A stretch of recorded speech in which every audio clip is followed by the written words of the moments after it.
Hello and welcome to Power Play.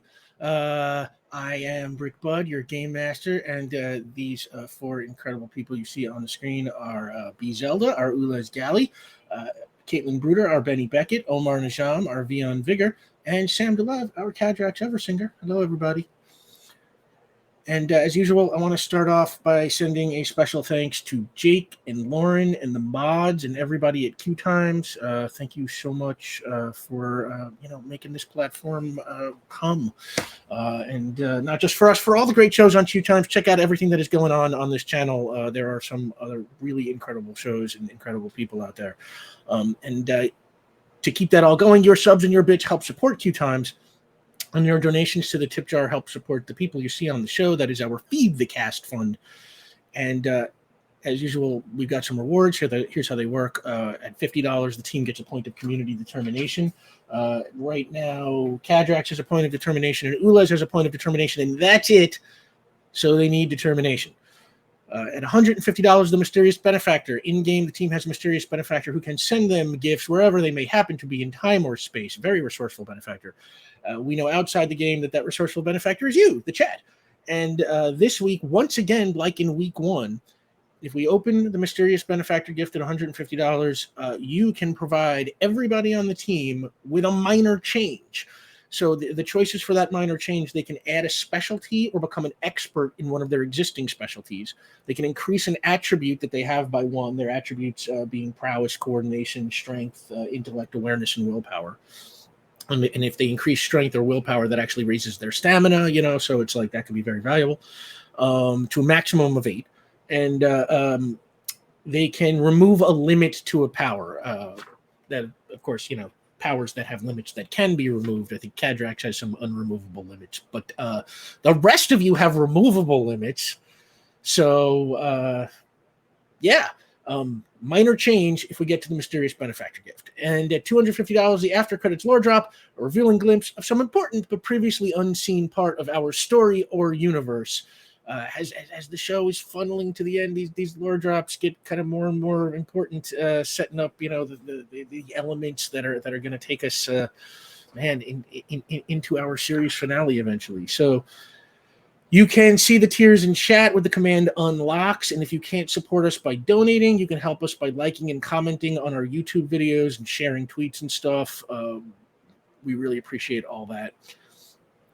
And you can also get Power Play merchandise. There are t-shirts and stickers with Caitlin's wonderful character art. I saw new stickers in the gift shop. I don't know if the new t-shirts are there yet, but if not, they will be shortly. Yeah, Omar's got one. Caitlin's got one. And you can get those in the QueueTimes Stream Elements store. Jake is going to throw the link down in chat. Get some cool merchandise. The game we play here is called Icons. It is published by Ad Infinitum Adventures, and it was created by a cool guy named Steve Kenson. You can find him on Twitter at @skenson. Definitely give him a follow. The book edition that I have is published by Green Ronin.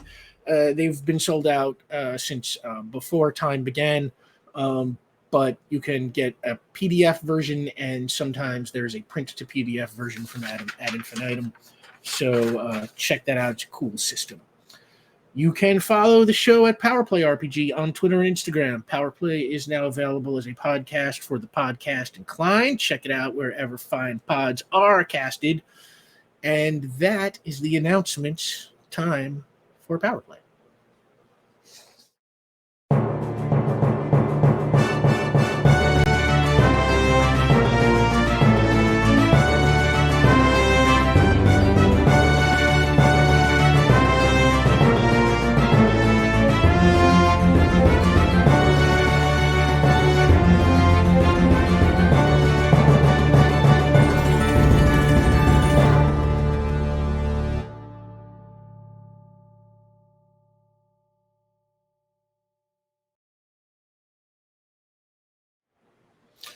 So you might have noticed that we added a new opening credit sequence. That is the creation of the amazing genius you see on your screen right now, Caitlin Bruder, who did all of our character art, who designed the new overlay that we're using this season, did modifications to the art we use in the closing credits. Caitlin did pretty much everything that we're using now. I guess except the logo from our buddy Hector Lowe. Yeah, Caitlin, thank you so much for the new credits. They are, I mean, just fantastic looking. I always forget who made the song. The song is by Annalise Nelson, yes. Omar's friend. Yes, Omar brought her to us, the song is absolutely fantastic. I listened to it 10,000 times while I was putting that together. So that's more than 3. I feel very attached to it. I did before, but like now I'm like, this is encoded in my DNA, I think. When I first got it, I just kind of played it over and over again, and I was like walking around the house, so I was cleaning up laundry, being like, Yep. So I am told we unlocked the first tier, so y'all have that point of community determination now. Yeah. Thank you so much, everybody in the chat. If we get to $150, you get those minor changes. So think about what you want, so that if we unlock those, we can just give you those minor changes immediately right here on the spot. On that, previously on Power Play. The team was confronted by the Red Mist, who explained how he got into the stone sarcophagus that the Vikings were burying him in, and everything that had happened to him since. He also claimed that evil forces in Port Ruby were aligning against him, and he wanted the team's help in defeating them. However, he thought they wouldn't believe it unless they figured it out for themselves, so he told them to investigate the fate of Daniel Cizik, the director of the National Bureau of Antiquities of the People's Republic of Ostrovia. Their investigation led the team to Fripp Manor, where they tried to question Jonathan Fripp about Cizik, but he was not super receptive. However, before the team could investigate any further, Vion got a visit from his best friend, Destiny Ben Dixon, coming in from Las Vegas. And along with the rest of the team, they found themselves solving Vion's own murder, eventually determining that he was killed by an old co-worker named Hunter Prince at the behest of the gangster Thacker, who Vion and Destiny tangled with on his very first mission as the Spirit of Justice. With Destiny's help, the team caught Thacker, and before Destiny headed home, she told the team she had a premonition that one of them was going to die soon. And not like cool Cadrax that only last, an hour death, like real permadeath. Hey, it feels pretty real when it happens. Let me tell you that for free, Rick Bud. I don't know. It never hurts me, but okay. So yeah, I got you, Sam. I got you. We love you, Sam. We pick up the following morning. It is Sunday, October 3rd, 2021. So your adventure with Destiny was on Saturday. It's the next day. And you all start the day by catching PR1. PR1 with weekend anchor Malik Douglas, played by Omar Epps. And he says, this morning's top item is the arrest of Las Vegas businessman Warren Thacker. And they start showing cell phone footage of your fight with the Heavy. And Malik Douglas says, Thacker, who has reputed ties to organized crime and also allegedly functioned as a superpowered hitman, was captured on Saturday at the Conover Hotel after a battle with Sunflower, Magnova, Eversinger, the Spirit of Justice, and an as-of-yet unidentified woman. Thacker will now face trial for the first-degree homicide of a California citizen named Hunter Prince, and the word from our sources at the DA's office is that the evidence against him is considerable. Early reports raised the possibility that the hero Eversinger had been killed during the battle, and it shows cell phone footage of Ulez healing a fairly mangled-looking Cadrax in the lobby of the Conover Hotel. But those reports turned out to be wrong when Eversinger was spotted leaving the hotel just over an hour later. In other news, last night's $300 million lottery jackpot had a single winner. The lucky numbers turned out to be 6, 17, 25, 44, 49, and 51. So congratulations to Port Ruby's newest millionaire, whoever that might be. Now we'll go over to Cadrax's apartment. In Baronsdale Heights. Cadrax, it is Sunday morning. You are at home with your roommate Abigail Fripp, played by Kristen Bell, and Dog is there as well. What do you think you're all up to on a Sunday morning? Inflammation, 8 letters. Do you have any idea? And they have just it's actually a medical journal, and it has a crossword in the back. And Abigail's just like sort of counting on her fingers. No. Swelling is too many. I already thought about it. No. I don't know. This is why I like Sudoku. But that only has numbers. It is very easy to solve. This involves knowledge and unexpected words. What's wrong with the And problem? this one doesn't Easy to have solve? It doesn't have the popular. Well, you just solve them. Superheroes. And she goes back to like counting on her fingers. And while you're working on that, we'll flip over to Fort Trumbull in Sandy Carper's garden. And true to your word, Ulez, you are spending the morning painting with Sandy Carpa in the garden. Sandy Carpa played by Cheech Marin. And true to his word, he has a wide array of crayons ready for you. Ooh. So you can replicate the plant you saw at the museum that you were telling him about. Yes. Bea, tell us about the flower Ulez is painting. It is very similar to a oh god, I just bought one of these flowers today. Beautiful, open. They've got like a really fluffy stamen. They're tropical. They're very native to Jamaica. But for these purposes, we are going to call these flowers pink bumble ribbon. All the objects around me. So this pink bumble ribbon, very popular to bumblebees, very good for pollination, giant flowers, and it only flowers for maybe like 2 hours in a day before closing up again. So Ulez is like drawing out like the open, the close, the bud, the whole cycle of it. And Sandy's just watching, and he's like, "I love this. I love these colors." Thank you.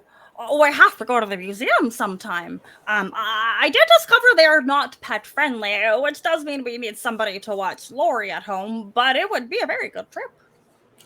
Bumble ribbon, huh? I never heard of that. Is that some kind of like one of those scientific names?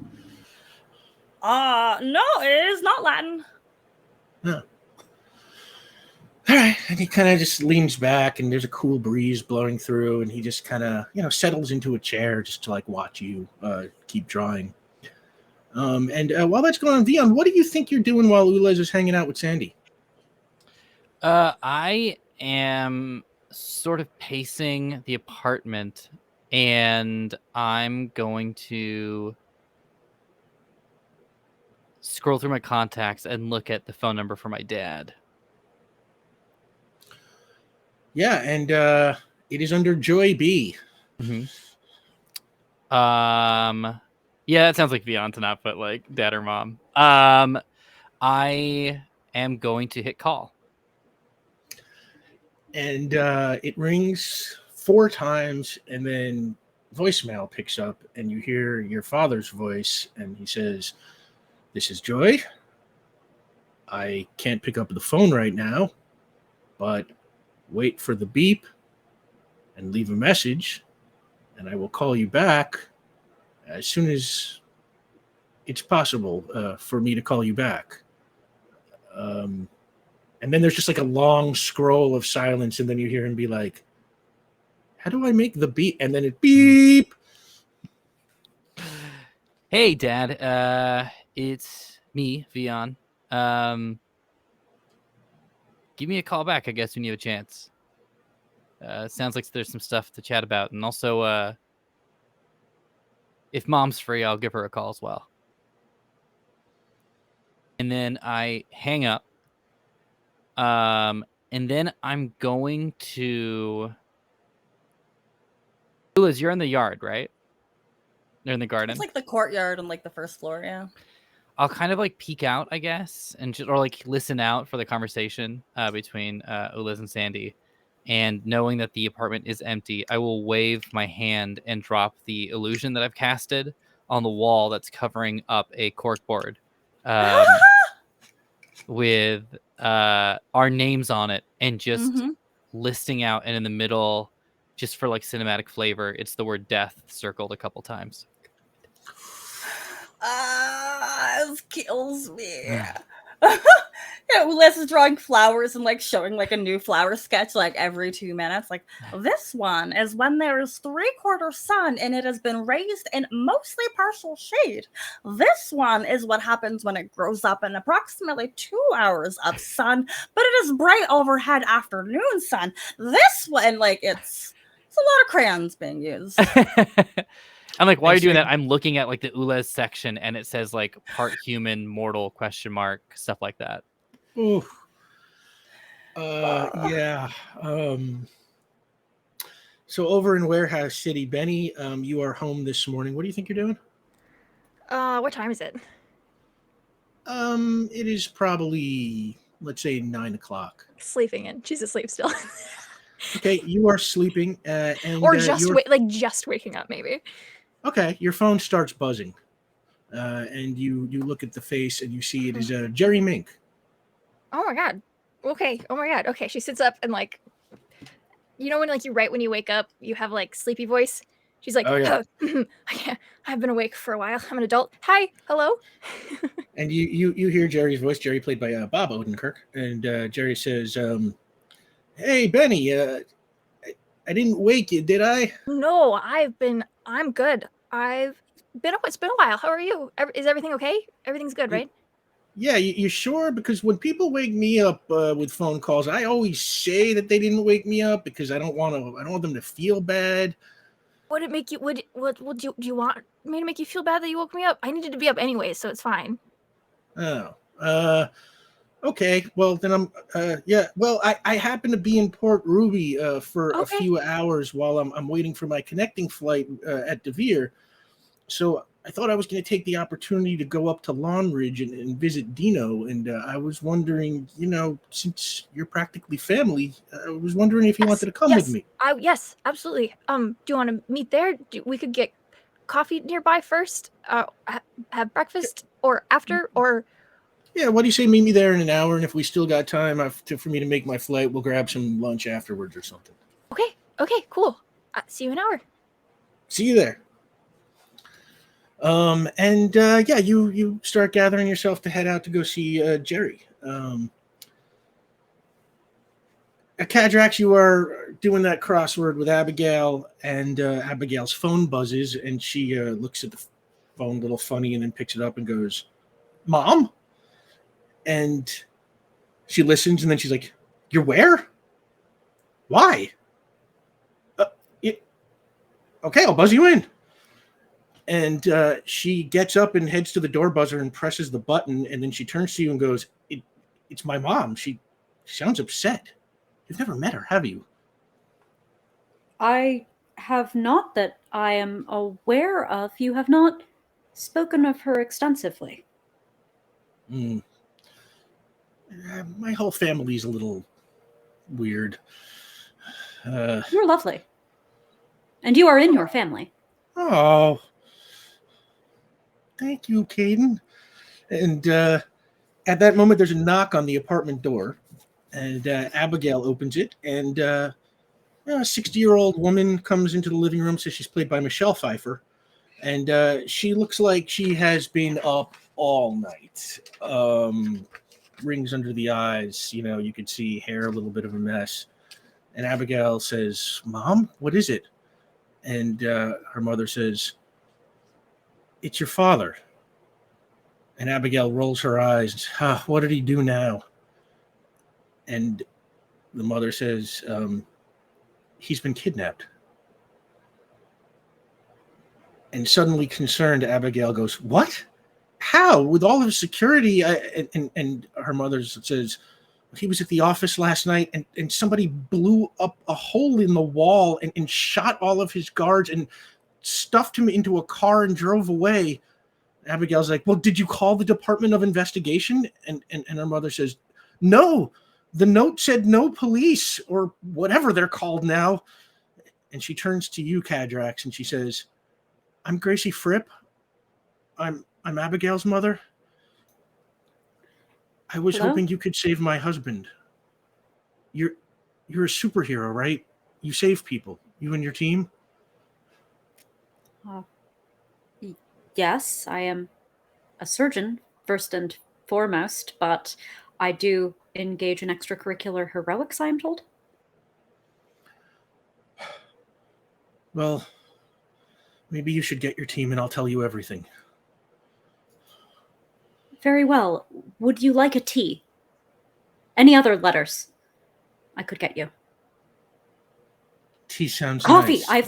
I've learned coffee. Tea. Very well. Tea. And you go to make some tea. Meanwhile, while this is going on, Benny, you are arriving at the site of Dino Ming's grave in Long Ridge Cemetery. Jerry is already there. He is dressed casually for a military man, slacks, shoes, kind of button shirt and a cardigan.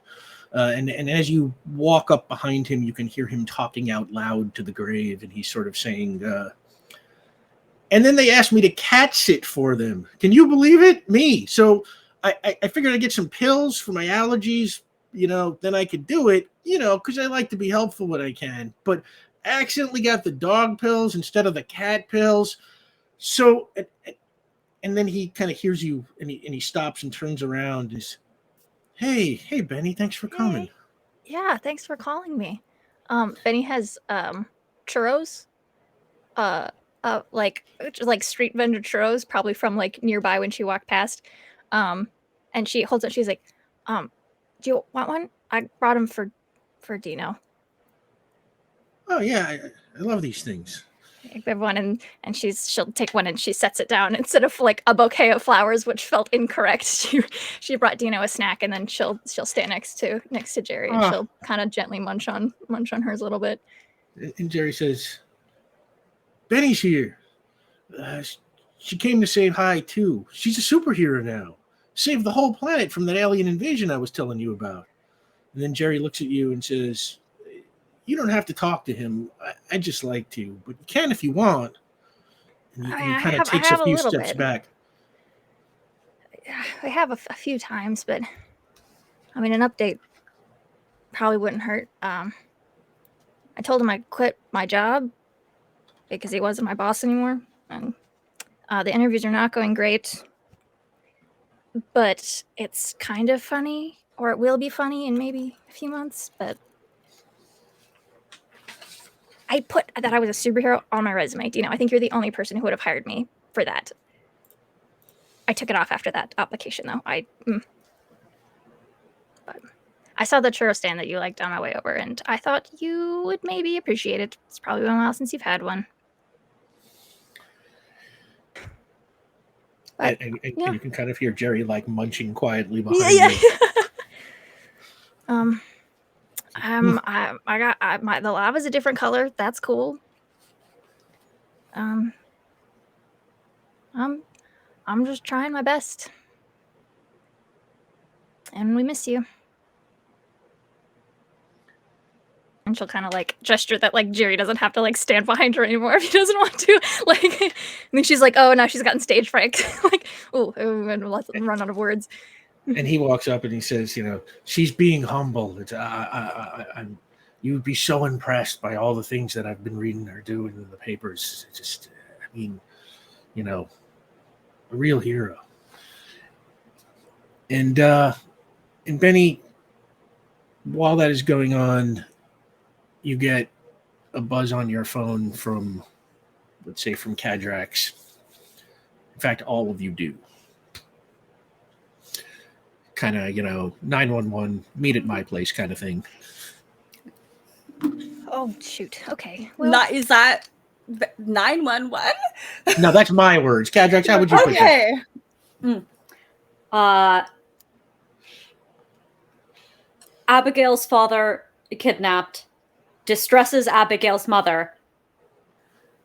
Please help. Apparently we care. Please help Cadrax. There is a distressed person in my house. I like that. So yeah, you all make your way towards Cadrax's apartment. I apologize profusely to Jerry that I only got a few minutes, but good thing, good thing Dino liked churros, because now you have breakfast anyways. Do you need like a phone booth or something to change into like your super suit? Oh no! And she kind of like pulls the like collar of her jacket, and she's like, "It's always kind of, there a little bit. It's like, so she's got like the suit underneath. She's like, it's fine. I don't need to like change. I was just gonna take the bus, but. Oh, well, it's good because I don't really know if they have phone booths in this borough anymore. Yeah, I haven't seen much. Like, I don't think so. And yeah, you eventually all make it over, and you come inside, and you see Abigail, who you all know, and this other woman who is introduced to you as Gracie Fripp, and she sort of so you're Sunflower, and We greet you. We greet you, and you're Magnova, and you're the spirit of justice. I'm Vion Figure, and I lean forward and shake her hand. And she shakes your hand back, and she says, well, okay, where do I start here? My husband was kidnapped last night. I am sure the impression that Abigail has given you of her father is not a particularly good one, and she is entitled to that. Jonathan was a terrible father and terrible husband.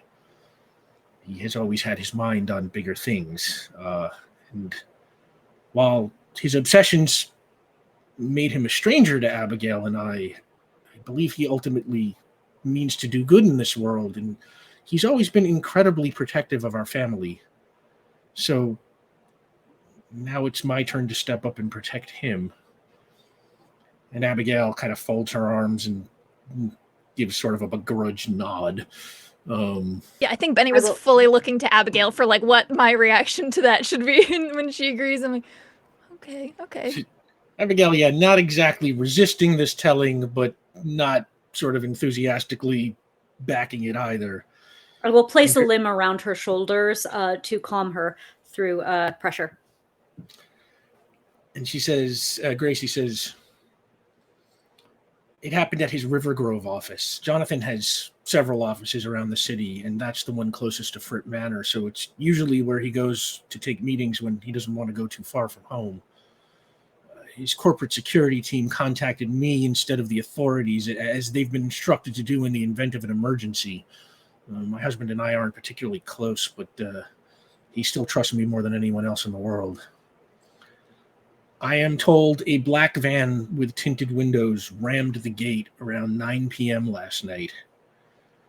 They blew up the wall of the building with, I don't know, some kind of explosive, and then 4 people dressed in black wearing ski masks rushed in and opened fire on the 2 security guards that were there.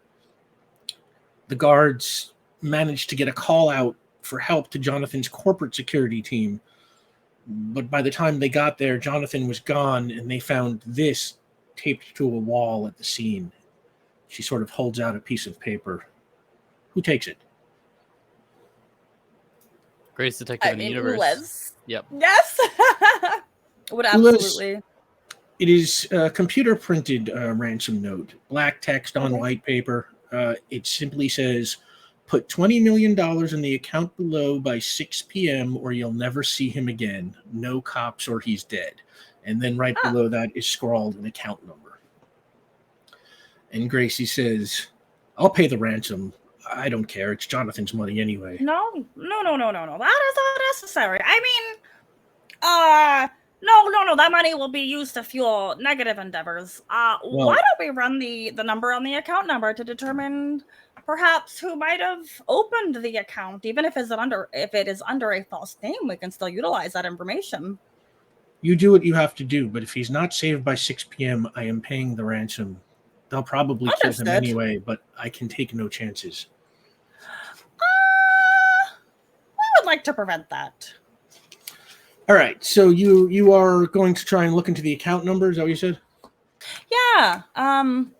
Pretty much, if I can figure out, so basically like the basic info about it, like who does the account belong to, when was it opened, at what bank, and then if I can figure out what bank, what day, let's see their cameras, you are or if it's digital. Yep. You're like going onto the internet, or you're yes. just okay. So just an investigation role. You don't have to interface if you're just Okay. Ooh, butts. 11. 11. Okay. 11. Okay. There's like For a 11 routing, like the account number versus routing number. Routing number usually has a location tied to it that you can just like my bank like and my that. hometown has a very specific routing number that's different than that is publicly In available. a larger city, I think it might be a little less useful. Like, I think the routing number for Southern California is like for Southern California, they're like a couple, so it might But we'd at yield least have toward like Ruby. a state, Yeah. you know. Yeah. All right. Or Astrovia. The bank, the account is located at a bank in the Cayman Islands. Oh. A quick internet right. Mhm. search, as part of the same investigation, reveals that the area is notorious for strict banking secrecy laws that encourage criminals to do banking there all the time. For 11, the account was set up from a computer located somewhere in Lower Avalon, but that's about as close as you can get. Okay. I'll go ahead and share that information. I want to ask Gracie, has he done anything recently that had like backlash publicly that you would have heard about? Did he buy something? Did he do something that like would have made people mad like recently? I am not fully up to date on all of my husband's business dealings, but I'll tell you, you don't get to be as wealthy and powerful as Jonathan without upsetting a lot of people. Hence the fairly recently often specification. Yeah. Yeah, I wouldn't know. Mm. I look at Abigail. Would you know? No. Okay, just checking. Not knowing about my father's life is my hobby. Fair. I thought it was Sudoku. Well, I like Sudoku too. And I'm gonna jogging. pull Ulez aside. Ulez, is there any way that you could possibly check on the security cameras of the warehouse that we told the Astrovian governing board? Yes. Oh, that is a good idea. And while you do that, I'm gonna make a phone call to Leon. Okay, so wait, hang on a sec. What security cameras? The ones outside of the warehouse where we gave I said that that's where I was staying when I asked for Sizik. It's like an abandoned lot. I don't know if there's Yeah, I guess it's just. Yeah. Okay. Do you remember? Yeah. Yep. We just asked for like the key line. local... The key line Yeah, aeronautics that's it, factory. Yeah. Okay. Ulez, I'm going to say you check those and you don't pick up anything unusual. Okay. Okay. And you call Leon Neal? Yes, I do. Okay, and he picks up, and you can hear he's like kind of chewing on something. Like, this is Neal. Hey, detective, it's Vion Vigor. I was wondering if you had a chance to look into that name that I floated your way. I've got somebody running it. We haven't got anything back since yesterday, but I'll let you know. I'll put a rush on it, and if I get anything back, I'll tell you the second it happens. Okay, that sounds great, because this might be tied to... Damn, I can't tell you. All right, thanks, man. And I hang up. Yeah, he's just like, what do you mean? Almost... It can't be... I almost blew rule number 1. Okay, so what do we say about heading to the scene of the crime? Looking around for some clues? What do you think, Cadrax? Would you perhaps be willing to investigate the note, Vion? I wouldn't mind that at all. I'll postcog that note real quick. All right, how far back you going? 9 p.m. Oh, okay. Give me a postcard roll. Okay. It's gonna be 4 plus roll. Here we go. That's a 9. Okay. And I'm broadcasting. You see, what do you see? You see the inside of a van with tinted windows. 4 men, all dressed in black and wearing ski masks, are kind of crowded in the back. And one of them says, you sure about this, eh? Because once we make a move on a guy like Jonathan Fripp, it's no going back. And then another one says, it's worth the risk. And it's what Dad would want. And then...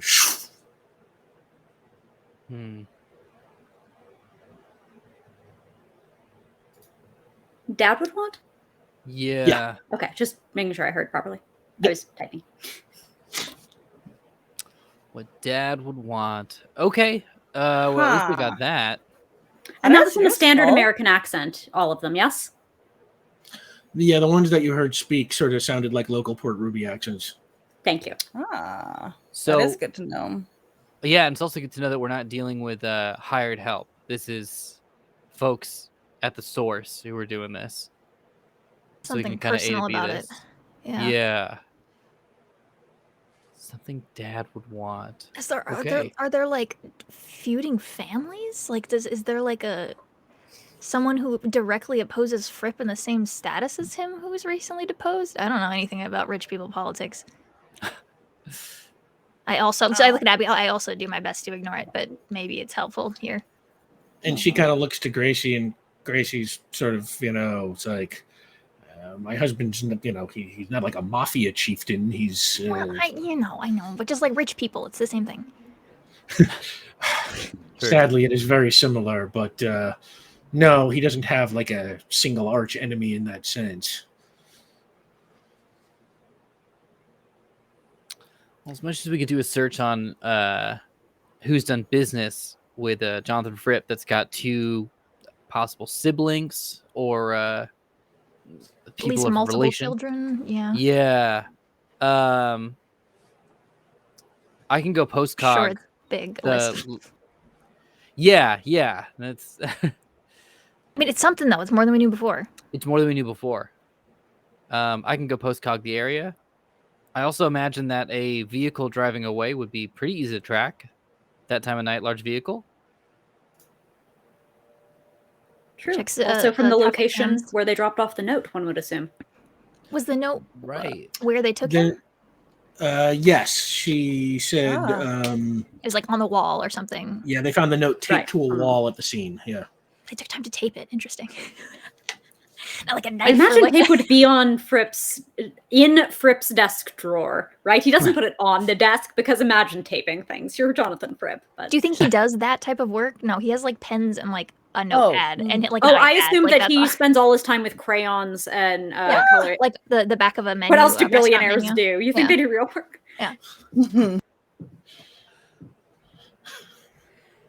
All right. Well, we have further investigation to do. Elder Fripp, I noticed you have referred to him on several occasions as your husband. I looked at Abigail. I was not aware that you and Jonathan Fripp were still legally entangled. We haven't lived together or lived as husband and wife for a long time, but we're not divorced either. Do you still love him?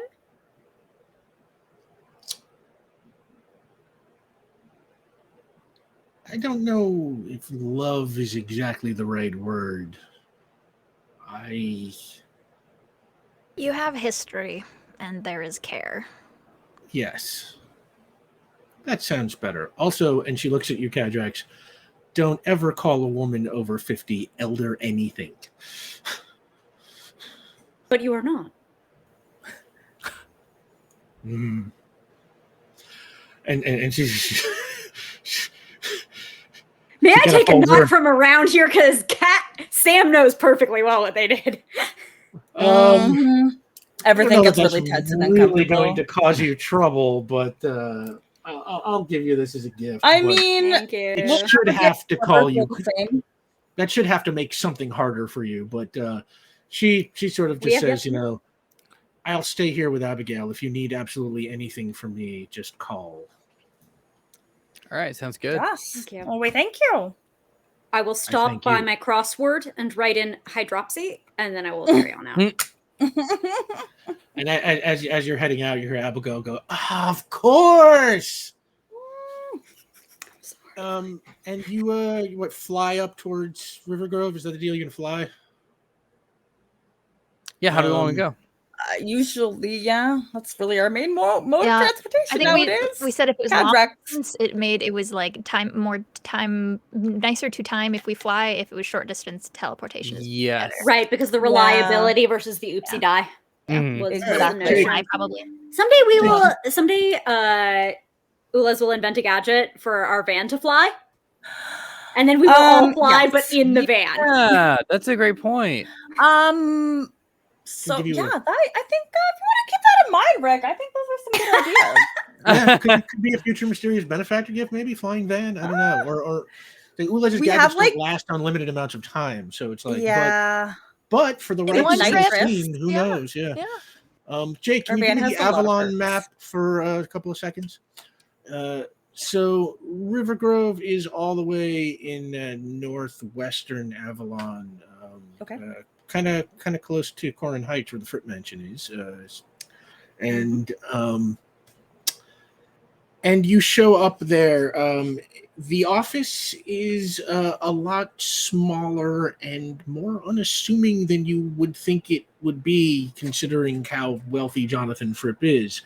But its location in River Grove, which is a very upscale neighborhood, and it's located right around the corner from the Grandview Bank, and very very impressive kind of location.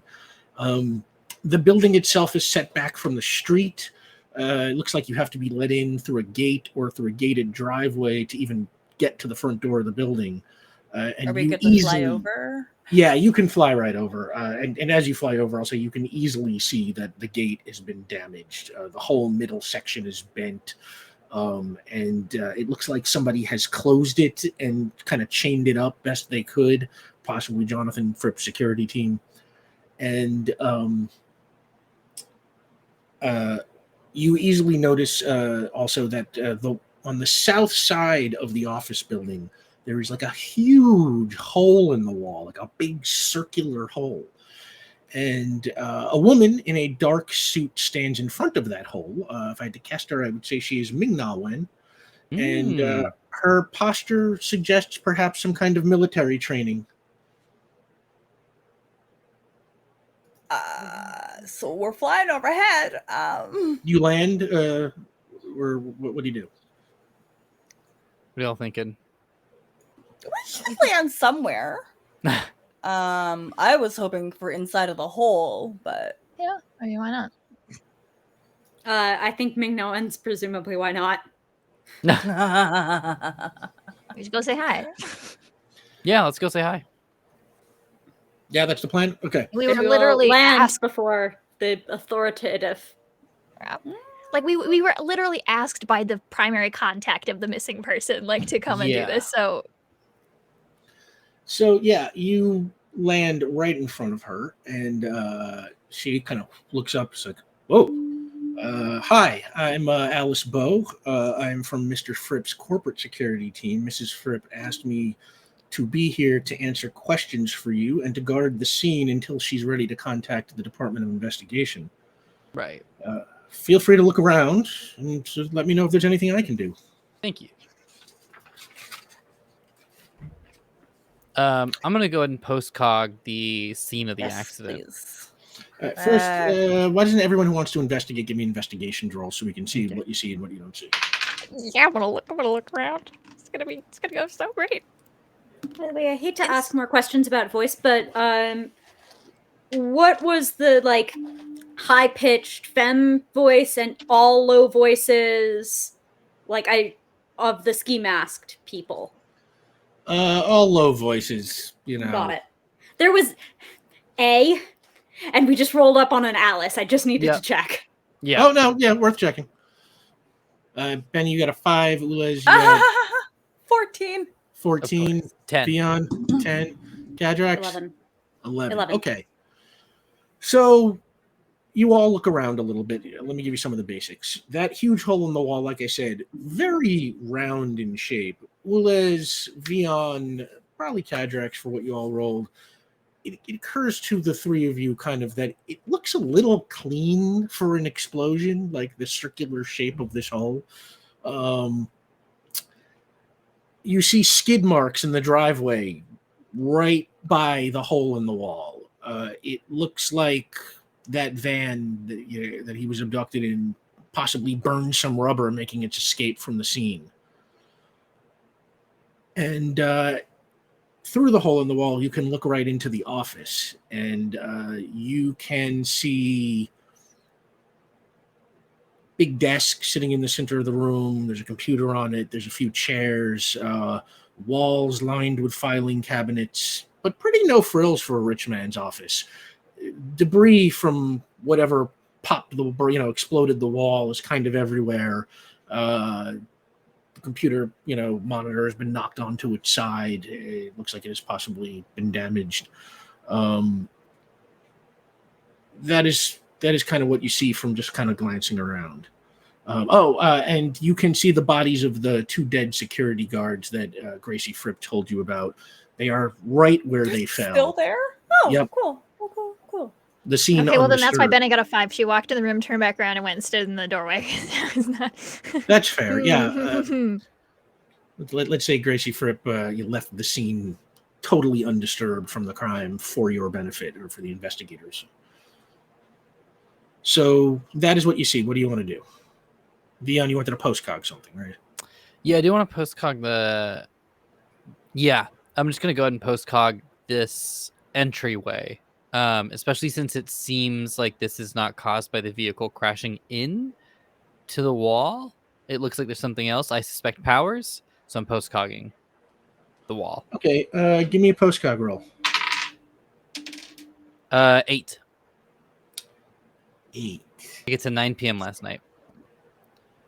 Okay. You see, for an 8, you see those 4 people in, black and in the ski masks kind of standing next to their van, and they pull like rifles, and then it's done.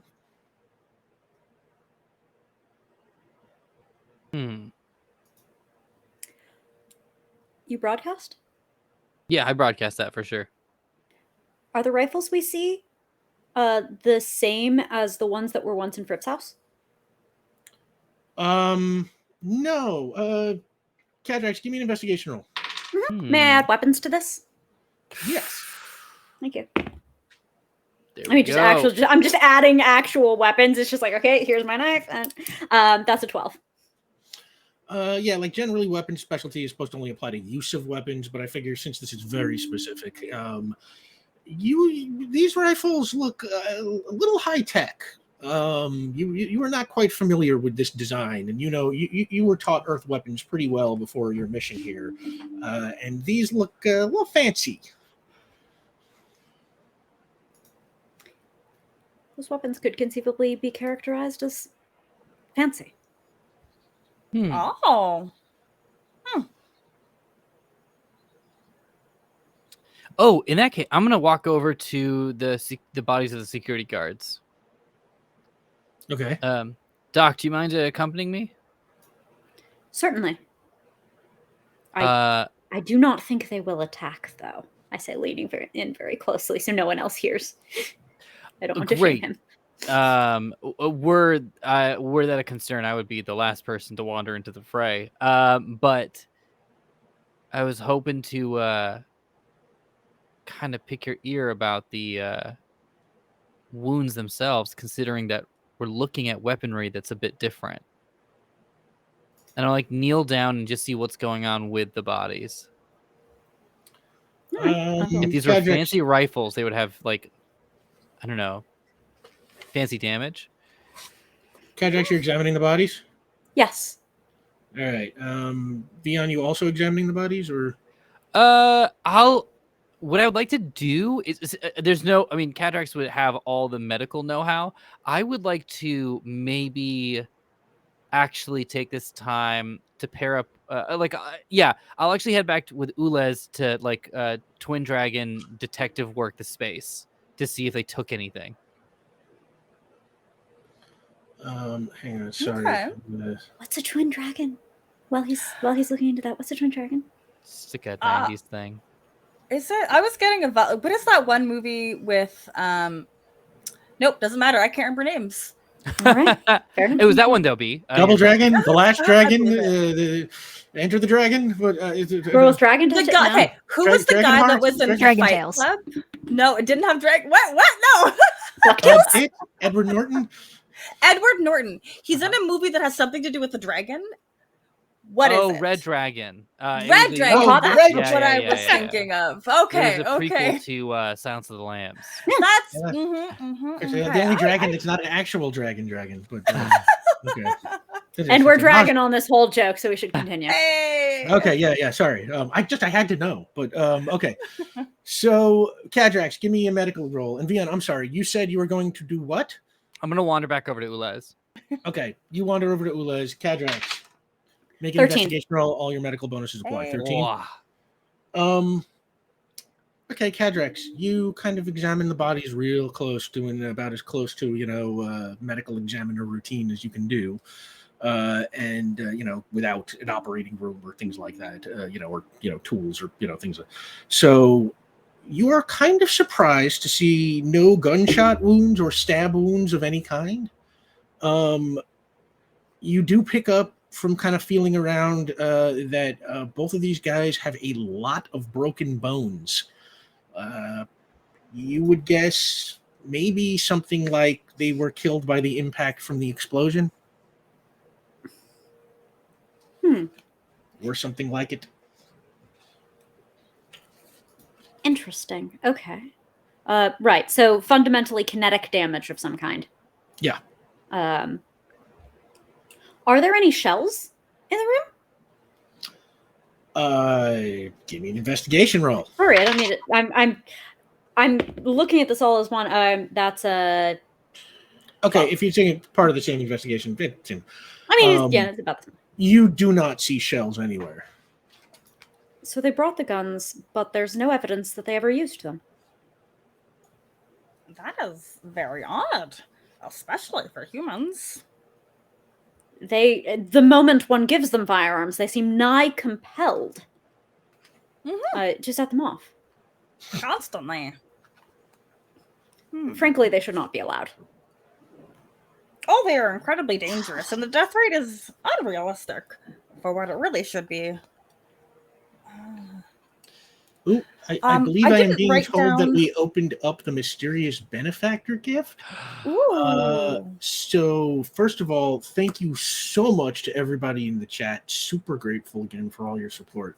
And for the team, this means you all get a minor change if you know what you want from what those options were. And the options, just to remind everybody, Yes, you please. can get add a specialty or become an expert in a specialty you already have, increase an attribute by 1 to a maximum of 8, or remove a removable limit to a power. Willpower, please. Okay, so Benny, you want a willpower bump to 8, and that actually raises your stamina to 15. Wow. Wow. 16. Your willpower is 16? Mm-hmm. My strength is also 8. Oh, you are right. 16. Whoops. Why did that? Okay, sorry, that is misrecorded on my thing. So you are up to 16, making you nigh invulnerable. Anybody else know what they want right now? I would like to be wicked smart, please. I have already adjusted my intelligence accordingly. So you're going from intellect 7 to 8. Correct. Anybody else know what they want? If you don't know what you want now, you can decide on the break, or even let me know after the show, and it'll take effect next week. B, I know if you want me to buy you some time. Yeah. I'm going to crank up my occult. Occult. Vion, your occult right now is +2, so this will make you a master of the occult.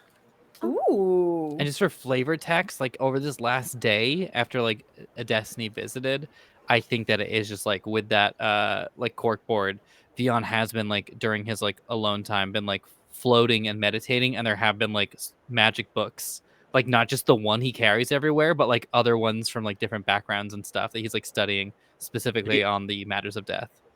Vion watching too much WandaVision. Okay. No such thing. B. Yeah. So can I become a master in investigation? What is your investigation at? 2. Universe's best detective. Yeah, that makes you a master of investigation. Yes. Oh, that feels very, very appropriate. I don't even need to explain why. Feels good. Feels organic. yeah. If one of us becomes well, a they dragon, are a that'll little be Oh, Uh, wait a minute. Benedict Cumberbatch. I don't mean to hat trick. kill the enthusiasm. Oh no! I thought I could only. Yeah. Okay. Go ahead. You can only become an expert, which means that neither of you can do that. You can't Do go you want past to Major amend change for that master. rule? For a do you wanna minor? change- Mm-hmm. Do I want to amend Major the change rule? was the 3 points. Yeah, Yeah, major that's what I had change to is use the to point. to do kickboxing mastery. Same to master the voice, yep. I am sorry about getting your hopes up falsely. I forgot that it was only expert and not master. I'll So, forgive do you want to choose you. again, you two? Well, then I was gonna remove the limit on healing for only others, so I can heal myself too. All right, you Also- got it. Very good. Very good. Well, it's a burst, so I can just AoE heal everybody in the area. Perfect. Yeah, Leon. I'll take away that unstable element of little magic. Oh, great. Nice. I feel like I've done it. I've screwed it up enough that it's been fun. Great. So, thank you so much to the chat. You actually just helped our thank you, team chat. get incrementally better. Okay, so we're at the scene. What are we doing now? Investigating the area. I think Vion wanted to see if anything had been moved, disturbed. Yeah, or stolen. Yeah, Or like particularly stolen. taken. Ulez, give me investigation roll. That is going to be I can do math. 12. 12. Okay, you kind of rifle around the office. The filing cabinets all appear to be locked. As far as you can tell, none of them have been tampered with. The computer, again, looks like it was probably damaged in the blast. But again, Is it operable? I didn't get the vibe that it was. in the state it's in now, you can't turn it on. You might, if you want to try Pulling see up if you the can hard do like a drive? fix or something. Yeah. No, Or I mean, I maybe could like- fix it, but I don't want to do. And I'm gonna pull the hard drive. Thank you. Okay, you pull that hard drive. And otherwise, it's like you find some drag marks on the floor coming from where Jonathan Fripp's chair was. You get the feeling it looks like someone, dragged him along the floor. Perhaps he was knocked out and pulled him towards the van. It looks like the drag marks kind of go towards the outside and intersect where those skid marks were. But otherwise, as far as you can tell, you don't pick up evidence. Nothing obviously says something was stolen here, other than Jonathan Fripp himself. That's surprising. But I guess if they just want money, rich dude for ransom, something isn't adding up. There's only these drag marks. There is nothing that has been taken or moved or adjusted beyond what would have been impacted by the initial explosion. They hold up the hard drive. We can examine this, but we are starting to second guess the scene of the crime. You think it was just a real simple smash and grab, Ulez? Yes, but we are unable to truly understand the motive. If Right. money was the main goal, why not coerce Mr. Fripp for those funds? Is hostage are those really the primary method to extract money from others? What's been postcogged so far? The note? The note, the door, or the hole in the wall. I think that's it. And that's What about a drag mark? The drag marks? Yeah. Yeah, I'll postcog that. The drag marks or the skid marks? Which one? The drag what was- marks Drag marks. to the exit. To the exit. Okay, give me Yeah. postcard roll. This is 4 plus roll. That's a 5. I got a 1. No. You don't get anything from the drag mark. Then Skid I'll mark try. could give us the license plate, though. Yeah. I would like to, and if I can, I would love for this to be very Sherlocky of like retracing the steps. So it's like a mixture of like occult and investigation in a way. That's just for flavor. I would like to postcog the track marks of the tires. The skid mark. Okay, yeah. Give me another postcard roll. Better 7. Okay, for seven, what do you get? You don't get a look at the license plate, but you see them kind of loading Jonathan Fripp into the back of the van. He seems to be unconscious. And you hear one of them go, "Next stop, Gribbles." And they jump into the back of the van, pull it closed, and then it peels out.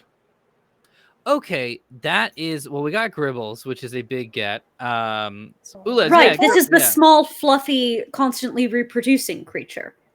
no, Of your world, no? Gribbles. Close, though. yeah. Gribbles, We would love to yes. meet one. There was Gribble with them, was there not? Yeah, the Gribbles with Grubbles. Yeah, the Grubble. Isn't that the one where you can't feed them after midnight, or is that... I'm going to use a little detective brain. Rick, I turn around. Is there a window? Are there any windows still attached to the wall? I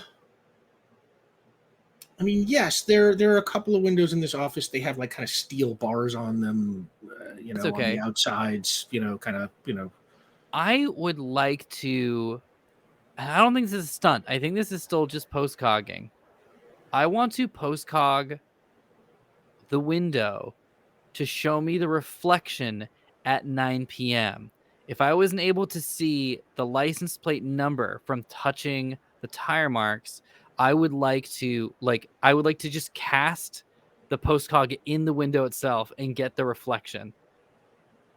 Yeah, our boy is wicked smart. Yeah. Omar, give me a postcog roll, I guess. I don't lie about rolls in the show. I want to be clear. That right there, natural pumpkin. Pumpkin! That's a nat pumpkin right there. To squash Best I our can do, opposition, it's let's 10. go. I would never accuse you of lying. The other three, for sure, but not you. No. It's because I screw up so often. I trust you all implicitly. And it's like, what would be the point of playing in one of these games if you're just going to lie about your rolls? It's more fun to mess up, honestly. If we're being Love failing. Seriously. So, okay, you got pumpkin. So for you, that is it's a 10. 10. Okay. You see the license plate of the van. What you see is it looks like somebody has kind of smeared like mud across it to try and cover up the letters. But you can see that the final two letters are 2F. Okay.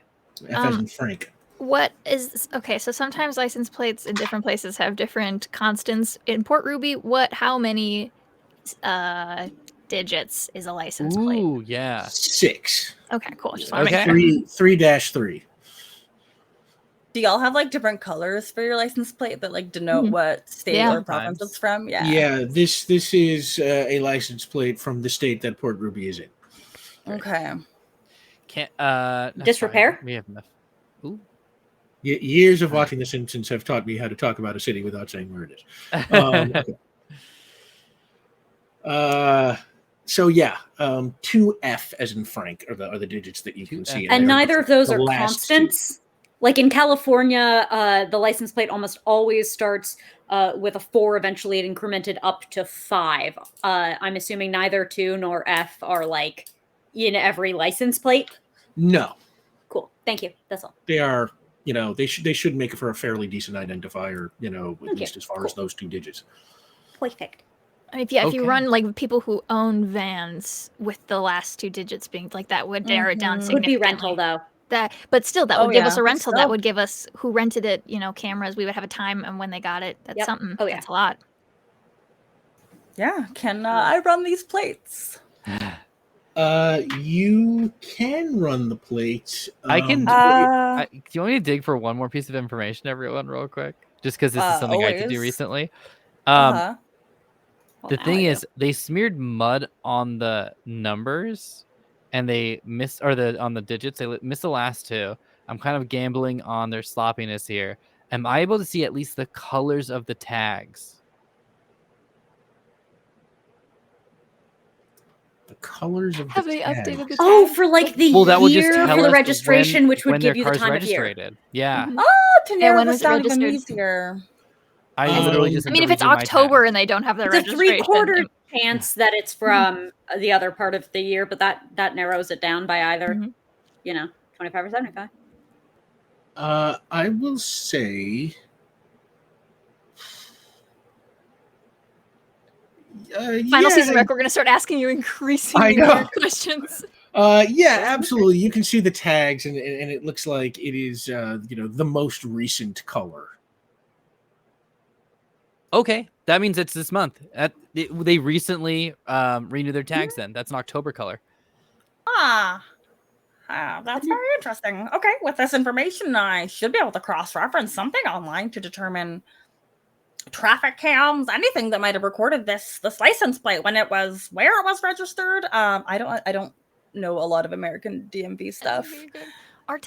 Our tag is not registered yearly for you guys. I feel like they Yes. Yeah, are it just means that yearly. it was Yes. October or earlier, right? We don't have Would have been colors. in this registration. Yes. Right. Okay. Got it. Yeah, Yes. in this window. Also, you do see the month that just you have to register register what your it. birthday That's on is. the we- I other mean, that- side from the tag. But And it yeah, would be that At least that in was so book. tiny. We were just trying to get the color, I think. yeah. That part's covered in mud.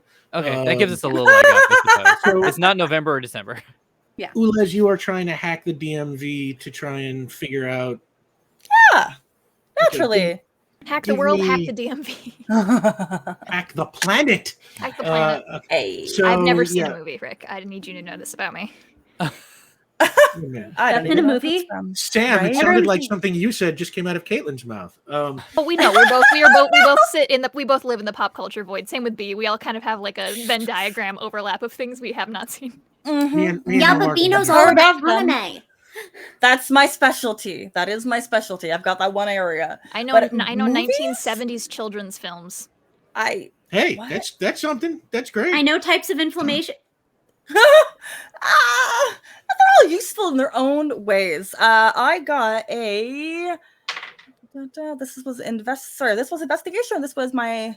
This is investigation. I Okay, assume so you were that's- just, you were using your own internet connection, so you're not interfacing with. Yeah. anything, so Okay, that's just the 13. 13.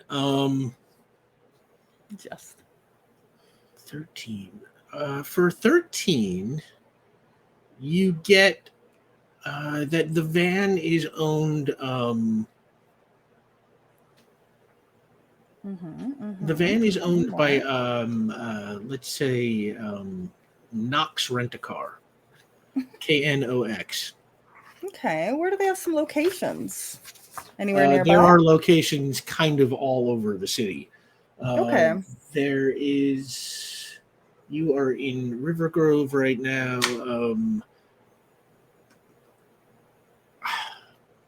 He can say that there probably wouldn't be a location in River Grove. Let's say, hold on. I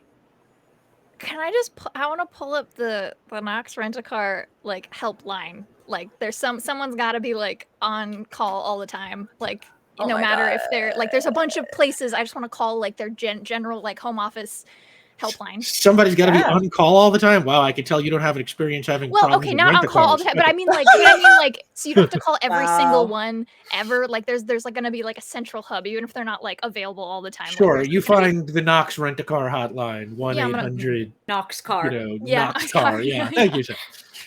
Yeah, I'm gonna call them. All right, and you dial, and it rings, and it puts you on hold, and you all stand around for like 15 minutes waiting for someone to pick up, and then Knox Rent-A-Car. Hi, I need some help. Super fast. Wow, I think we're gonna miss our flight. Actually, and Benny says thumbs up to her friends. We parked at the mall, and we rented a van. It was just a van, and I only remember the last 2 digits of our car. Can you please? We're worried it got stolen, and I think we would like to report it stolen to the police or to the people who do the.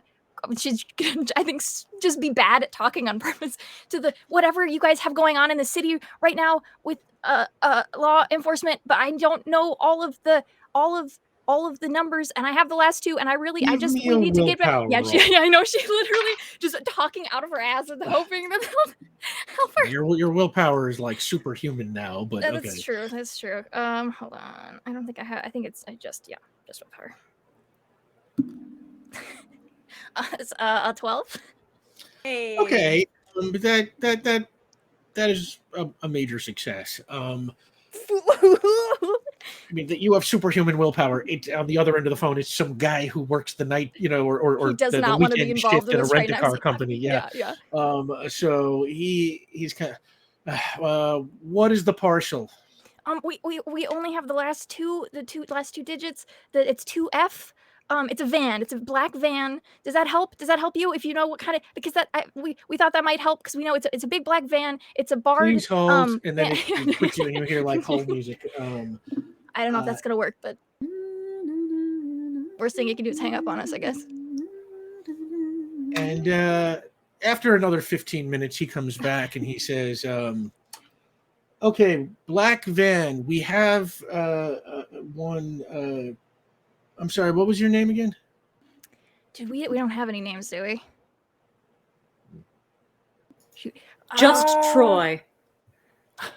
Oh dear. I mean, Okay, it's well, registered under a name. The thing is my brother's friend rented the car. My brother's been driving me around. I have no idea who the friend is. But my last name is Troy. Is that? I don't think that's helpful. I don't think that's gonna help you at all. But we really do. We're gonna miss our flight. Like we need to get out of here, finish this stuff. Yeah, Listen, she's gonna arrive. Can I talk to your manager? This guy. I could find a record. We have a van 6X9F2F, but you already reported it stolen yesterday. In fact, we have here that the dealer, the rental dealership, or the rental place reported it stolen. Did you contact them first? Yeah, we did. We thought that we needed to talk to you guys too. The person over there told us that I needed to talk to the rental people, but it's been a day. Well, I hope you took the insurance. We definitely did. Thank you so much for your time. Goodbye. And she hangs up. Okay. They stole it. They didn't rent it. What was it already rented to someone and then it was stolen from that someone, or did they just take it from the rental lot? Probably just taken from the rental lot. Yeah. Huh. Where there would be cameras. Yes. And likely also, Ski Masks, we need to move very, very quickly. Ula's pointed out that this is not exactly a typical income acquisition method. Mm-hmm. And this detonation killed both of those guards upon impact, suggesting to me that it was not of the highest priority that Fripp himself also remain unharmed or even alive. I do not think that the objective of this is acquisition of income. From Vion's post-cognitive vision, it appears to be vengeance. That is not something that may leave Jonathan Fripp alive, and I have it on good authority that that is important. Yes, despite our own personal feelings, we understand that his family would like him alive, and that's fine. Abigail would be extremely distressed. Abigail is a very good babysitter. We do not want that. One thought, if the hole in the wall is really, precise, like that, like it looks on purpose, are there, so we said we looked at the windows. Are there still glass in the windows? Yes. It seems to me like maybe whatever this is not something wild and explosive, and maybe someone's very honed power set, and that was, she points to the wall, done on purpose. And then these guys, she points kind of the guards without looking at them, were maybe also done separately and not via the same blast. Above game, who was the name? They had a terrible name. Who we fought recently. There was the two people that were robbing the Fast bank. Blast? Heavy. Heavy. Fast What Blast ended up and Pain Brain. Pinbrain. They were the What one who knocked Heavy, up the though? jeweler. What ended up happening? Being the Heavy was conclusion of- arrested They got arrested. Uh, Yeah. That's what per I thought. PR1 this Okay. morning. Mm-hmm. To great Yeah. rejoicing. Right. Okay. Was that that? Where was that? I think Is also that those folks backer? were carted off because then we were interviewed right after that. Yep. Yeah. Do we see, if we look at the whole, if we observe the whole, and thereafter we should really get to whatever Gribbles are, Mhm. do we see signs of combustion? You said it was a very neat hole, and you said that there is debris, and we did not have a tremendous amount of luck applying post-cognition to it. But anything else we can get from empirical observation? Like residue, Right. scorch. Is there blasty? Is there scorch? I leave that, of course, to you. But I do have expertise in the application of kinetic force in a Okay, blasty. Cadrex, give me an investigation roll. Hey! Ooh, and I can add an extra 1 now because I'm smart. Yes. So 13. 13 smart. 13. Okay, yeah. For 13, Cadrex, you examine it very carefully, and you don't see any scorch marks. You don't see anything, nothing that you would expect like a laser to leave. You are an expert in kinetics, and you would imagine that this was some kind of kinetic application of force. In fact, you sort of probably think to yourself that, like, if you yourself, used your harmonic resonance blast to push through this wall, you could probably make a very similar hole with that kind of that type of force. Well. I regret to inform you that the man who has anechoic paneling in his house appears to have his office also subject to a kinetic blast, not certainly the same as my own, but consistent with it. I lean closer to my allies who can communicate with humanoids. Should we attempt to further talk to this person? Does she have Alex? cop energy, Rick? She is kind of like standing, like kind of formally, like stiffly at attention, as you would expect sort of a military person would stand. I don't know. She was helpful.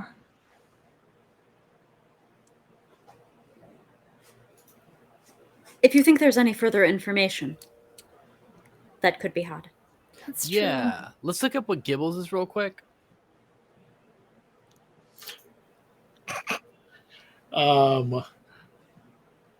Who's gonna look up Gibbles? Ooh, let's Isn't better that at organ meats from You're Googling. Giblets? Giblets. Yes. Mhm. All right, what exactly are you Googling? Gibbles and any, like the Google Trends that'll let you know, like anybody who might have looked this up in the past X amount of time. Yeah. That and any increase in trends, and what was happening around the world when there was an increase in the word Gibbles, perhaps. An increase in Port Ruby specifically. Oh, Yeah, I thought it was like a diner, but now I was like, okay, now something else might be happening. Really, like a place that, like, they're meeting up at Gibbles. Like, is Gibbles a place? Is it like somebody's name? Is it a thing? Is it like a landmark? So that is going to be 12, 13, 14, 15. Oh, that's not right. That's right, 15. And you're looking up Gibbles. Yes! My best roll of the night for Gibbles. Get Gibbles check. Mm-hmm. Is that enough for a redirect on the search? 13 is enough so that it gives you one of these "Did you mean Gribbles?"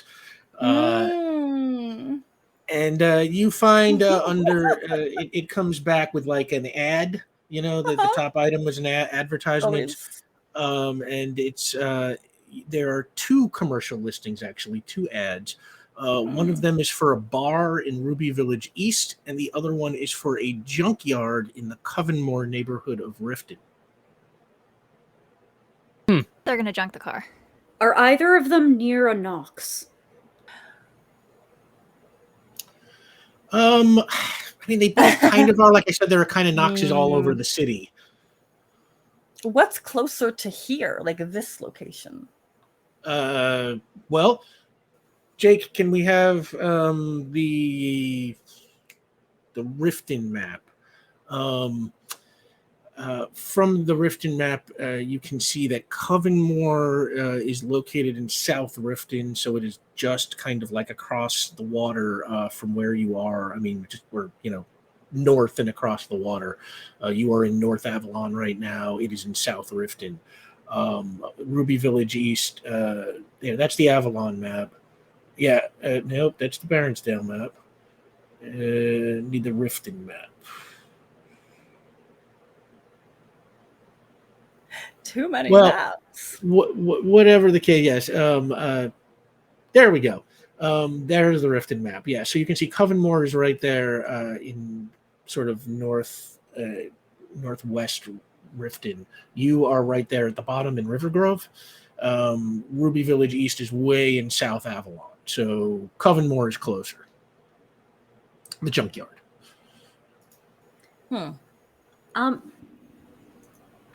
Given that those are different directions, would you have to... Is it like left turn, must turn left kind of straight at the street near here, or would you go in different directions, such that we could use the skid marks as an indicator, perhaps? Of like turn left to go one, turn right to go the other. Give me an investigation roll. See if you can tell anything from the skid marks. Sure. I love saying skid marks repeatedly. I'm fine with this.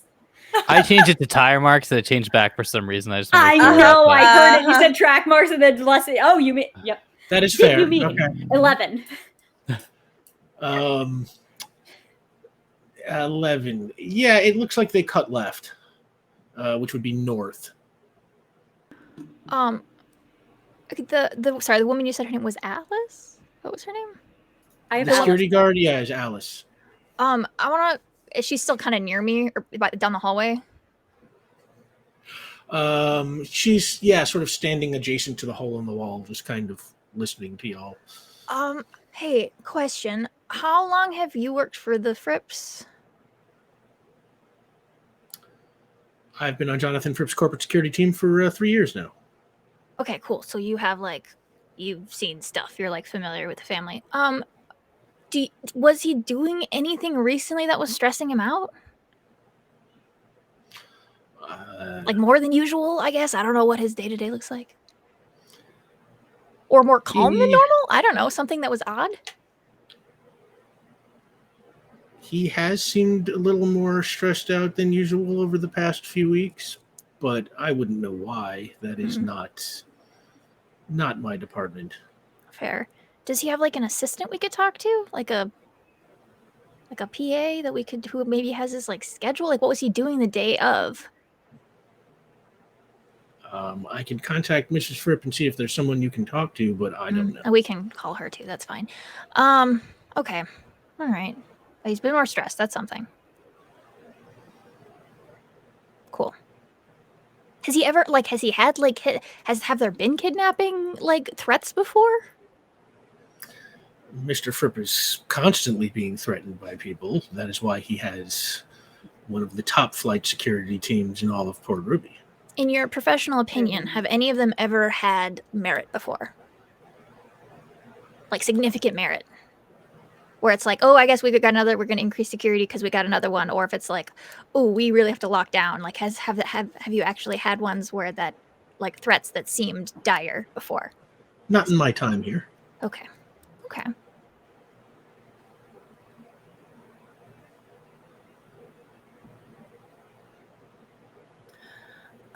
Well, Ulez is questioning the other human.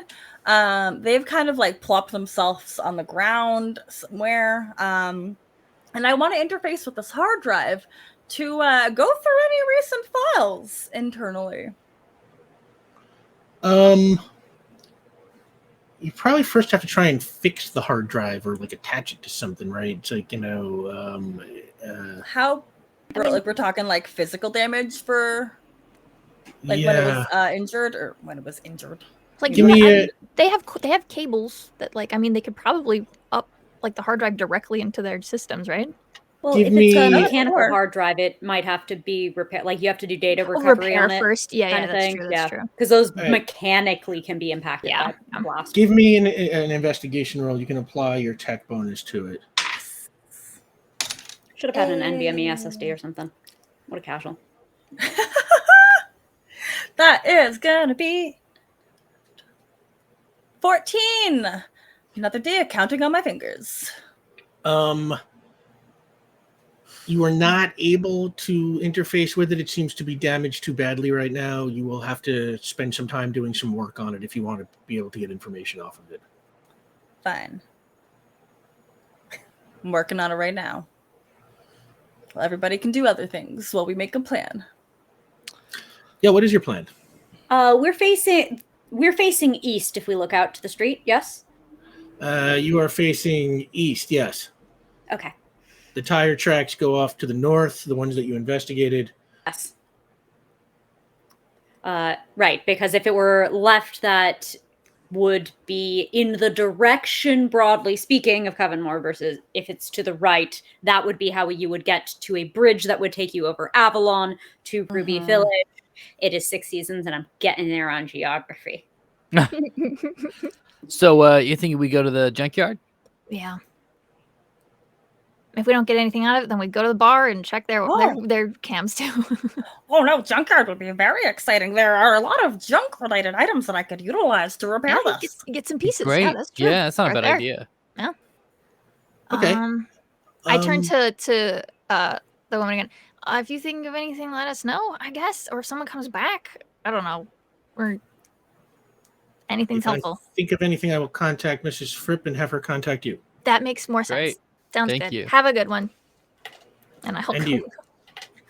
And as you take to the air to fly off to the north towards Covenmore, we're going to take a 10-minute break. So we have unlocked the mysterious benefactor gift. We got $100 to go until we get to the after credits lore drop. I want to thank everybody for the support so far. And Jake, any chance we can rerun the new opening credit sequence during the break? All right. Stick around. We're going to show you that new opening credit sequence during the break again. And we will be back here in 10. Don't go nowhere.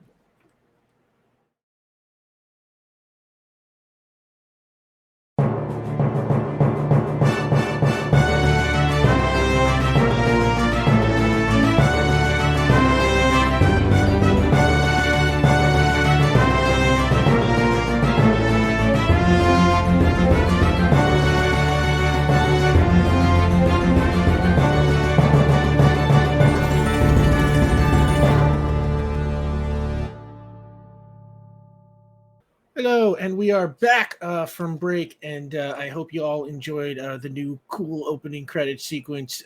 Just thank you, Caitlin. Folks, get yourself a Caitlin Bruder.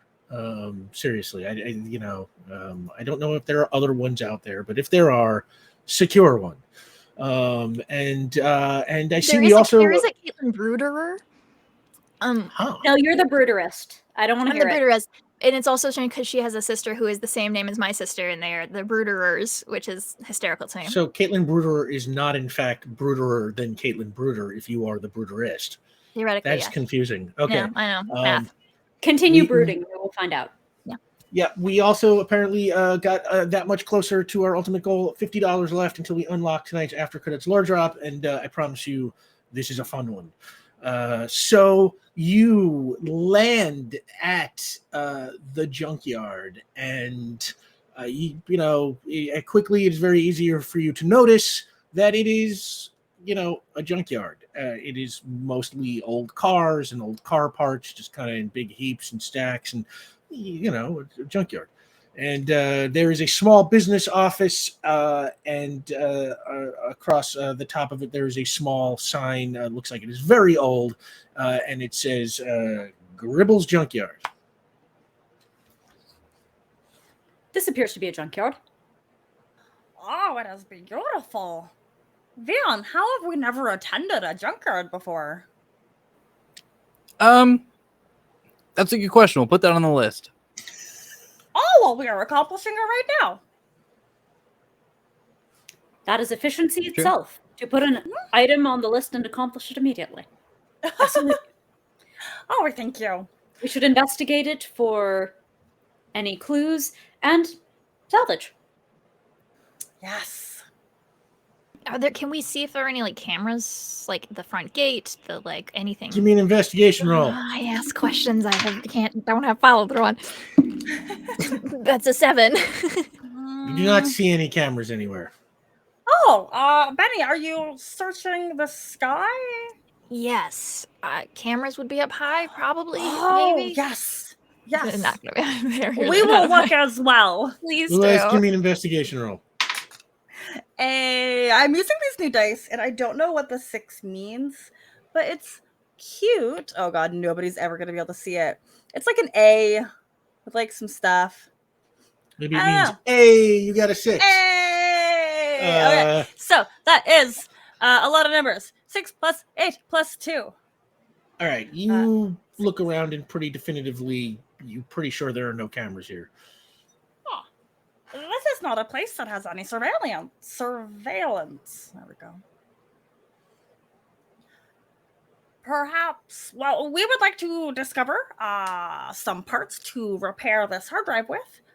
Perhaps everyone else can search the grounds for any more track marks, although I do believe we did confirm it was going in another direction, but this place is still very exciting. Okay, well, you're going to go look for parts? Yes, please. All right. You go. I'm gonna off to go. look I'm gonna go see if someone's in charge here. Oh yeah, I needed somebody to do the humaning. Okay, Ulez, give me an investigation roll. Yeah. That is not my best. That is gonna be a 12. All right, you go wander off into the junk, and having the time of your life. And beyond, you go over to the small office, and the door is kind of open.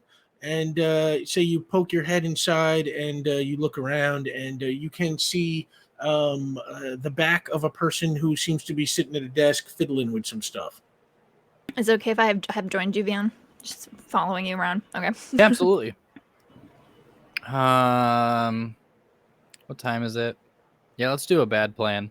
I'm gonna cast images on myself. Or no, I'm gonna I'm gonna I'm gonna do a humanoid transformation. To who? On myself. I'm not gonna make. No, I mean, like, who are you transforming into? Oh, Jonathan Fripp. Okay. Give what big magic, medium magic, little magic? Let's go. I mean, for this one, it's just transformation, so let's do medium magic. Okay. What are you going for? I mean, just to turn it on, I'm gonna cast it at level 2. Okay. So this is 8 plus roll to turn on. That's gonna be 13. Okay. So it is very on, and transformation. I think that's one of those ones that just works, right? Yeah, I believe so. Transformation lets turn into other things. Yeah. So you take on the appearance of Jonathan Fripp, played by Scott Bakula, and what do you do? Clear my throat. And the man turns around, and if he's kind of wearing overalls and kind of flannel shirt underneath, and he looks at you. If I had to cast him, I'd say he's played by Stephen Root, and he looks at you and he's hey, welcome to Gribbles. Can I help you? Was a black van dropped off last night?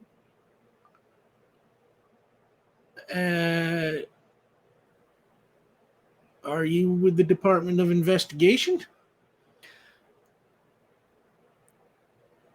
Are you returning my question with another question? Hey, this is my property here. I ask the questions. I take another step inside and look around like Jonathan Fripp would. I'm going to ask one more time, and I turn back to Benny. No, I'm just going to ask one more time. Was a black van dropped off here last night? And I'll say one more time, are you with the Department of Investigation? No. I take another step inside and I like pull off like a book from like a shelf or something and start flipping through. Well, my name is Tom Gribble. What's your name?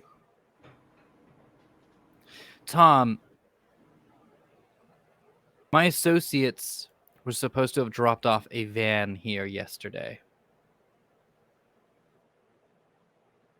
A lot of people drop stuff off here. Were you working last night? Maybe I was. What's it to you? It's of utmost importance. I'm gonna use little magic to cast telepathy to Benny, and just like telepathy, be like, do we want to like be really mean to this guy, or do we want to like? Oh, my plan was to do like harried assistant. Like, I'm sorry, he's grouchy. He hasn't had dinner yet. Like, is that? I don't know if that's gonna be helpful or not. Ooh, that's good. I was gonna be like, do you want to like let your hands on fire and like be intimidating? But Oh, no, he's you're just right. he's just a guy. He's just a guy, right? Like this guy does not give me a read. Like my main thing was I was thinking, and I'm just like grumbling as I kind of like flip through this book as we're talking mentally. I was just mostly seeing if he recognized me. as Yeah, Jonathan not Fripp. probably not. Yeah, I don't want to just be like a bully to this guy. I said, Yeah, no, my I name think is Tom Gribble. What's your name? Benny will step forward and be like, "Hi, I'm Benny. Nice to meet you." And she has like, I think she's got her bag. She's gonna like pull it up to like, so it's like partially like in her. I'm like, "Hi, sorry." And she'll kind of step close to him and like shake his hand. He's had a rough day. I'm really sorry. He's not normally like this. I swear. Like she's gonna try to like appeal as like a like a PA. Yeah, like a low level worker to this Yeah, guy. Like, yes. this is my boss. I'm really sorry. Like he's we just have to let him like around sometimes, and it makes him feel better. I'm really sorry. I have to let him talk first. If I give the spiel beforehand and like trying to like talk quietly, like trying to pretend I don't want Vian to hear me. Like, Well, sorry for him and sorry for you. is there anything he's having a tantrum? Is there any way that we can find out if this truck got dropped off? Well, Do we need? Is there like a form I can fill out, or like is like a log, like a like yeah, I don't even like if you have just like a logbook I can look through. I don't need to put any extra work on you. I'm really sorry. I know this is what kind of a day is it right now? Like right now it is let's say about 1 p.m. okay, yeah, like I know it's like lunch break time. Like I want if you've got to like I don't know. I can do like it's my job. Like I'm on the clock and I'm paid to deal with him. You shouldn't have to deal with him. Do you want me to like I can look through like inventory? I don't know how this works. I've never been to a junkyard Give before. me a She's just willpower roll. do that. That's the vibe. Yo, Benny's on the whole like I'm just gonna overwhelm you with talking until you get Yeah. what you want vibe. I love it. Mm-hmm. It's a toxic trait. Well, at least this way we're not bullying him, you know. Yeah, That's I agree. 11. I don't want to bully this guy. It's 11. So, well, we don't really keep any records like that. All the records we keep are right up here, and Yeah, that's yeah. I'm effective. having a little trouble remembering anything right now, if you know what I mean. Yeah. We can do that. I think I have his wallet, and she's gonna pull she's gonna pull out her own wallet. Maybe she has like. I'm going to hold out my hand and block your wallet and just turn to this person. Look up Jonathan Fripp.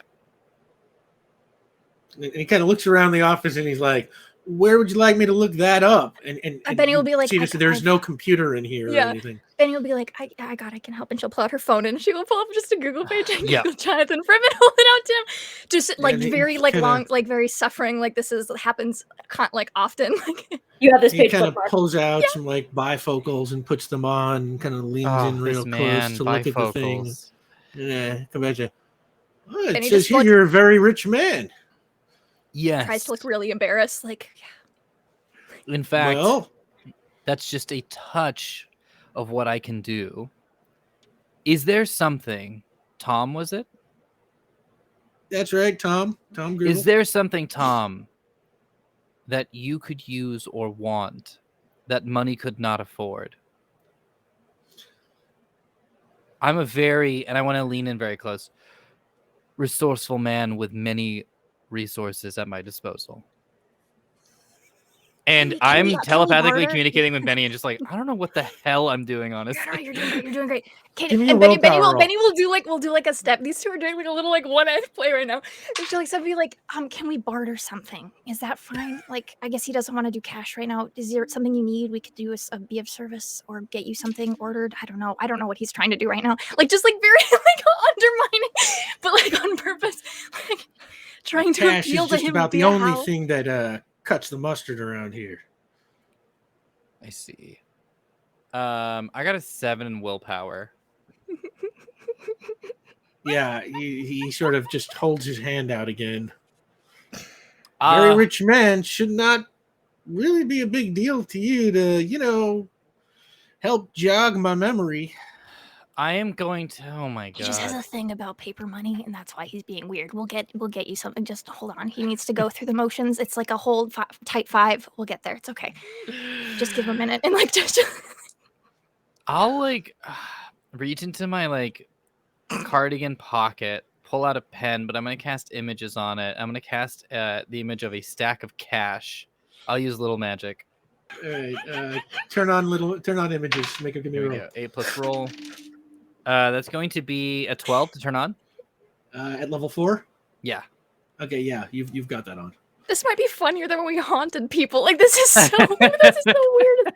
I love this. And yeah, now it suddenly looks like you have like just this huge stack of hundreds or whatever. Yeah. And I'm going to place it, like I'm gonna hold it up, but then place it on a table away from Tom and slide it away. It'll sound like a pen sliding, but that's okay for now. And he just sort of looks at it and kind of like licks his lips. And what is it you said you wanted to know? Was a black van dropped off here last night? As a matter of fact, there were some fellows with a van. They Mhm. wanted me to junk it. I have been known to do some favors for the city's less than reputable type. So they gave me a stack of hundreds to crush it real fast. You didn't have any other information pertaining to these individuals? Well, I mean, I don't know who they were. It's not like I demand ID to take a bribe. Van's a cube now. But if you will give me the entirety of that stack of hundreds, I'll let you take a look at what I salvaged from inside of it before I junked it for them. What you salvaged from inside of it? No reason to crush good items. Let's do this. I've never been rich in my life. Let's see if this works. I point to the stack of cash and I say, this to me is nothing. This is just what I had on me. You're a very fortunate man. Can offer you quite a bit. I could triple that if you show us right now. For time is of the essence. Give me a willpower roll. 6 plus roll. It's going to be a total of 11. Nice. 11. Nice. Kadrax, what are you doing right now? Vibing.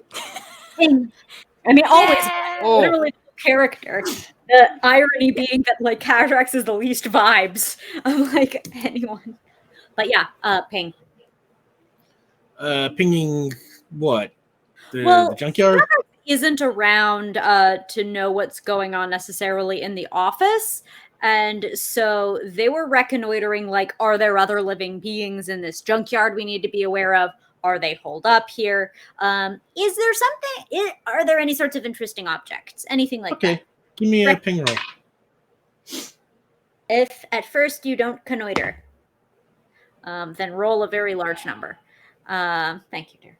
That's Somewhere a an dog barks. Yeah, that's okay. That's on.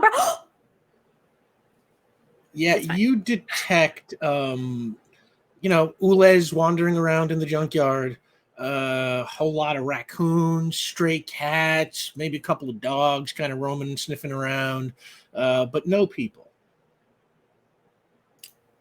Okay.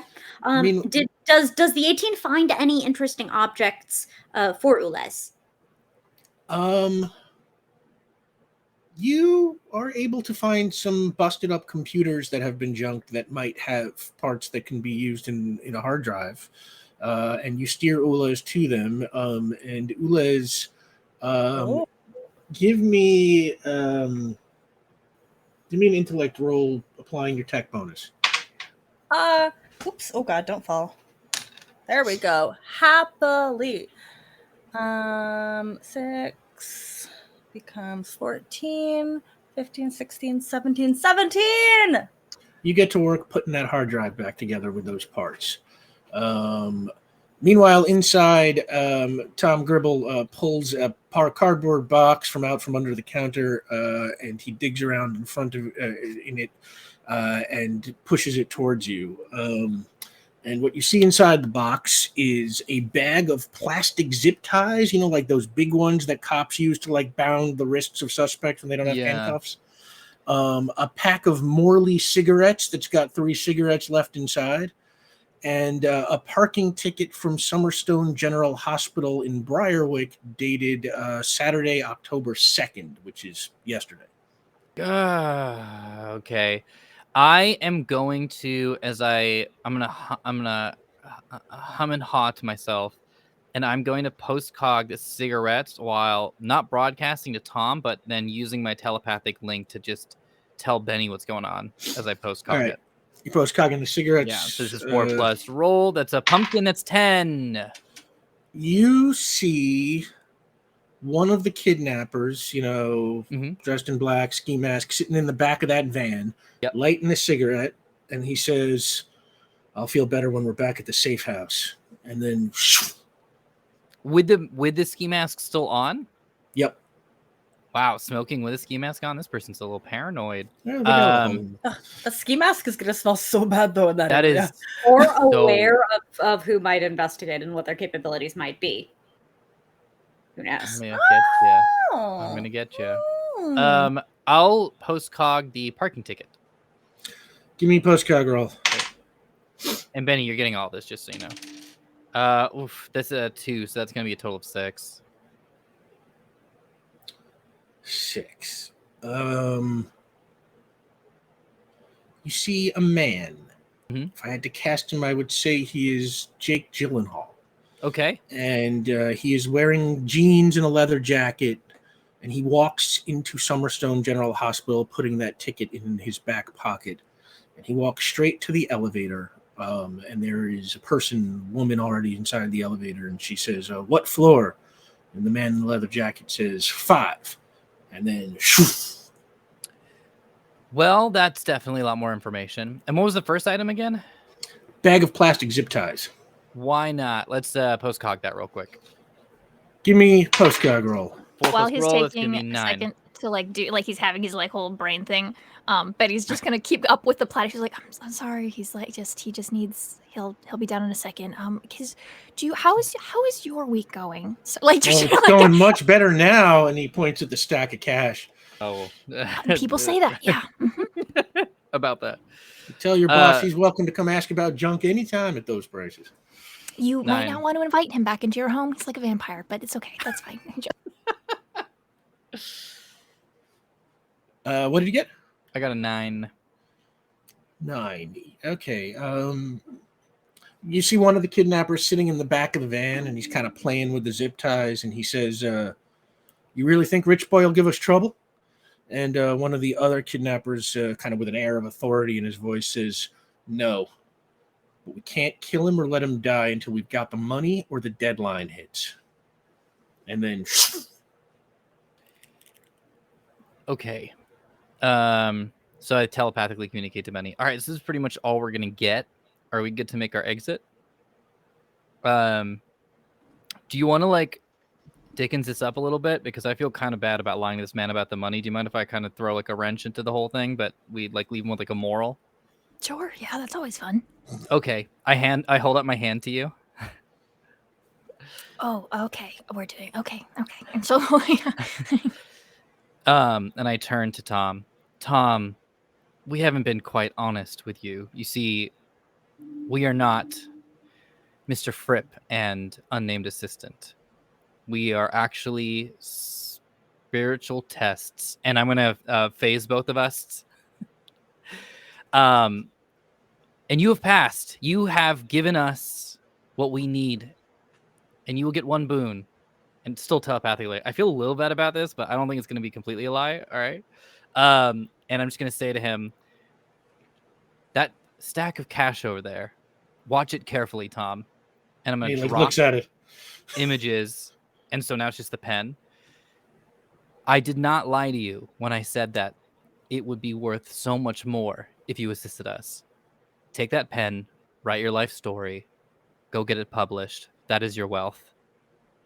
What about my money? I'm going to teleport us out of there. Yeah, you bamf kind of out of there, pen and was he's it? just like, well, The ball easy come, point. easy go. If it was me, I mean, if it was, well, I just would have pulled it out of my cardigan. It would have been the Pilot G210. Nah, you baked him over. Admit it. I would, Oh. Vion would never carry a Never bit. carry a pickup. Benny would, but you put it out of your cardigan. Although I do like the joke of bicked him over, Sam. This is real That's tough. really funny. All right, we bicked him over.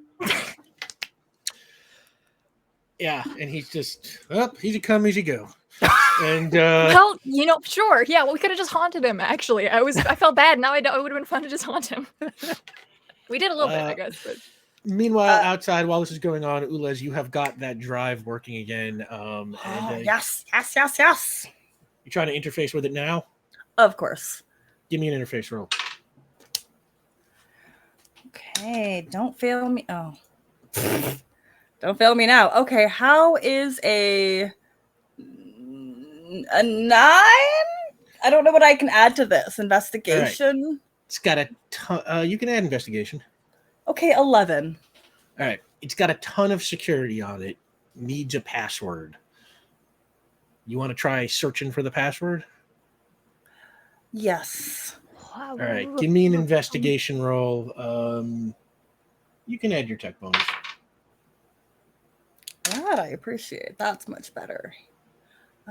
14, 15, 16. 16. Okay. You start running all the possible combinations. It looks like it's going to take a while.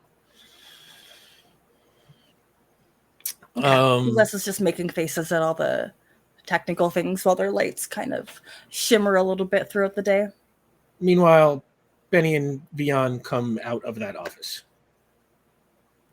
I will telepathically link with Cadrax and Ulez. So now we're all in the telepathic link, and I'll send that information that I gathered, and also be like, and Benny, did I miss anything? No. So you all now have the benefit of having seen the postcogs. The benefit. The Even though she didn't yes. add at all any help to that. Benny is You very fit. Kept with all that of man the- busy. Yeah. I mean, to the recap. Oh. Okay. Okay. Do we want to go? So what do we think? Do we want to go visit the hospital? Check out what's going on that 5th floor. Do we want to split the party and maybe investigate like 2 situations? I don't know where that safe house is. Yeah, that's true. We've got. Okay, so we've got. Oh wait, hold on a second. I'm sorry. No. Yeah, sorry, Benny. I cut you off. I apologize about that. No, that's okay. I was just thinking out loud. So if you have an actual thought, you should do that. No, you can think in quietly. I'm not good at that. Cadrax says telepathically. We have that. This is for Dad. Do you think that Dad is in the hospital? Yes. Oh, okay. Well, great. Honestly, that was just throwing it out there with you saying that, Doc. That makes me feel very confident. Should we go investigate? Should we go to the 5th floor of that hospital? Yes. All right. All right. Yeah, we don't have the safe house yet. Otherwise, it would be a good split. But I think hospitals. Yeah. You take to the air and you fly towards Briarwick. Forget the map. It is for now. It's sort of on the east side of the city, so you're kind of flying southeast, like kind of over the heart of the city. And by the time you arrive there, let's say it is about 2 p.m. or so. And you have been to Summerstone General Hospital before. I have a badge and scripts from there, as I recall. Yes. was that Summerstone or was that St. John? I have St. Lucius Scrubs separately, but when Gabriella Yates was in the hospital. Right. That is where you that met was Gabriella when Yates. and stuff. Some doctors have privileges at other hospitals. I have purloining equipment. Okay, so yeah, we'll say you still have those. Yeah, this is where you fought a big problem in hypothermia on the roof, while Ulez found Gabriella Yates. That was such a good fight. Yeah, that was season 3 finale, or I think, or some, or somewhere around there. Yeah, somewhere in that vicinity. God, there's so much. Yeah, and you arrive. What do you do? We're going. Cadrax, you're going in through the front door and just going up to the 5th floor. That is my intent. Should I drop you at the roof or some other location? Oh, the roof, please. Very well. Okay. So the 3 of you are on the roof. Great. What do you? Everyone wants doing? to- You just waiting, Sorry. or Well, I think Split only in here? I mean, I'm cool. I'm just looking at the hard drive. I got a lot of stuff to like sit and think, so it's not Do even very you- exciting. Well, would you want to check camera stuff? You know where the security booth is here. You've been. Parking in the waiting room True. kind of thing. You could interface with stuff around there. Yes. Like touch a nurse station. Mhm. And then do Not you in a want way that interferes with them. Cadrax Yeah, is yeah. very clear on that. do you want to solo this, or do you want to have someone with you? I can stand post. Okay, yeah, no, if that's what we're doing, then I think Ulez needs help. They're still looking at like the hard drive, trying to crack that, trying to figure out what the password is. Yeah. Rick, did I find out the password? you are still working on it. Okay. There are a I lot will. of possible combinations. Yeah, I'll be point while you do everything you need to do, Ulez. And then Oh, Cadrax, we thank you. do you want a buddy? I think that would be best. Okay. Yes, one does not know when we might encounter any sort of obstacle, such as children. Yeah. Oh yeah, I got you. I got your back totally. Yes, absolutely. Let's go. Let's do it. Okay, we're gonna All right, so we got team Tank, Benny and Cadrax, and then team not Tank. the investigators. The investigators. The Okay, yes. The tanks and the investigators, excuse investigators. me. Yeah. Team waiting room. So, Cadrax and Benny, you are going to the 5th floor to kind of just like look around. Yes. Ulez and Vion, you are going where? The security. Okay, security station. yeah. Ulez, you actually, that is how you found Gabriella Yates Yep. back in that finale game. You got it. So, all right, let's start with Ulez and Vion. Sure. Cadrax and Benny, you get to the 5th floor, and it's very large, this hospital. So you kind of just start walking through the hallways, looking around, peeking through doors, and while Lay you're of the doing land, that, yeah. getting a lay of the land and hoping you'll spot something. But while you're doing that, Vion, Ulez, you get to the security station, and there are 2 security guards sitting over a bank of monitors and computers and stuff. What do you want to do? They have not noticed you yet. Vion, would you engage in conversation with them while I reach out and interface with their terminals? Absolutely. Oh boy, here we go. Brrpa. I tap on the door. You tap on the door and say, Yeah. "Brrpa." That's just me getting into Oh, You should okay. do that Gotcha. too. character. I telepathically, Ulez, do you want to be invisible for this? Oh, would we? Great. I'll cast quickly. Ulez will be invisible. Okay, I'll give that to you. Great. But I'll Um, tap on the door just to get their attention. Invisibility is being maintained with which magic? This will be little magic. Little magic. And telepathy is being maintained with which magic? Oh shoot. Then this will be. I think telepathy is actually being used with little magic right Communicators now. were fine. Yeah. So Oh, we have telepathy communicators. is- right. You used middle magic for your Yeah. disguise. Oh, just Yeah. So I think little magic is running telepathy right now. Okay. Yeah, I'll So give little middle magic- magic. disguise. That's fine. Little yeah, middle magic's running to telepathy. Middle. Yeah. Middle and- magic and- will be invisibility for Ulez. Okay. Yeah. So what do you do, Vion? I tap on the door. And, Hey, folks. Yeah, can we help you? Actually, it's sort of more of something about how I can possibly help you all. My name's Vion Vigor, Spirit of Justice. That's the name that's been going around town. And the thing is, we are. I was wondering if there is any way that maybe I could gather some super folks who might be able to, pop in and do some visitations and stuff like that. But the whole thing is, before I went to talk to the administration, I want to talk to the real superheroes at the hospital. Lots of folks, in the medical staff get a lot of that attention and everything like that. But I want to talk to you people who make sure that everyone stays safe, everyone stays secure. I think you're the real superheroes of the hospital here, and I just wanted to kind of like tap, and that's just what that's the angle. And give me Flattery gets you far. Give me a willpower roll. Great. This is 6+ roll. Hopefully. That'll be an 11. And it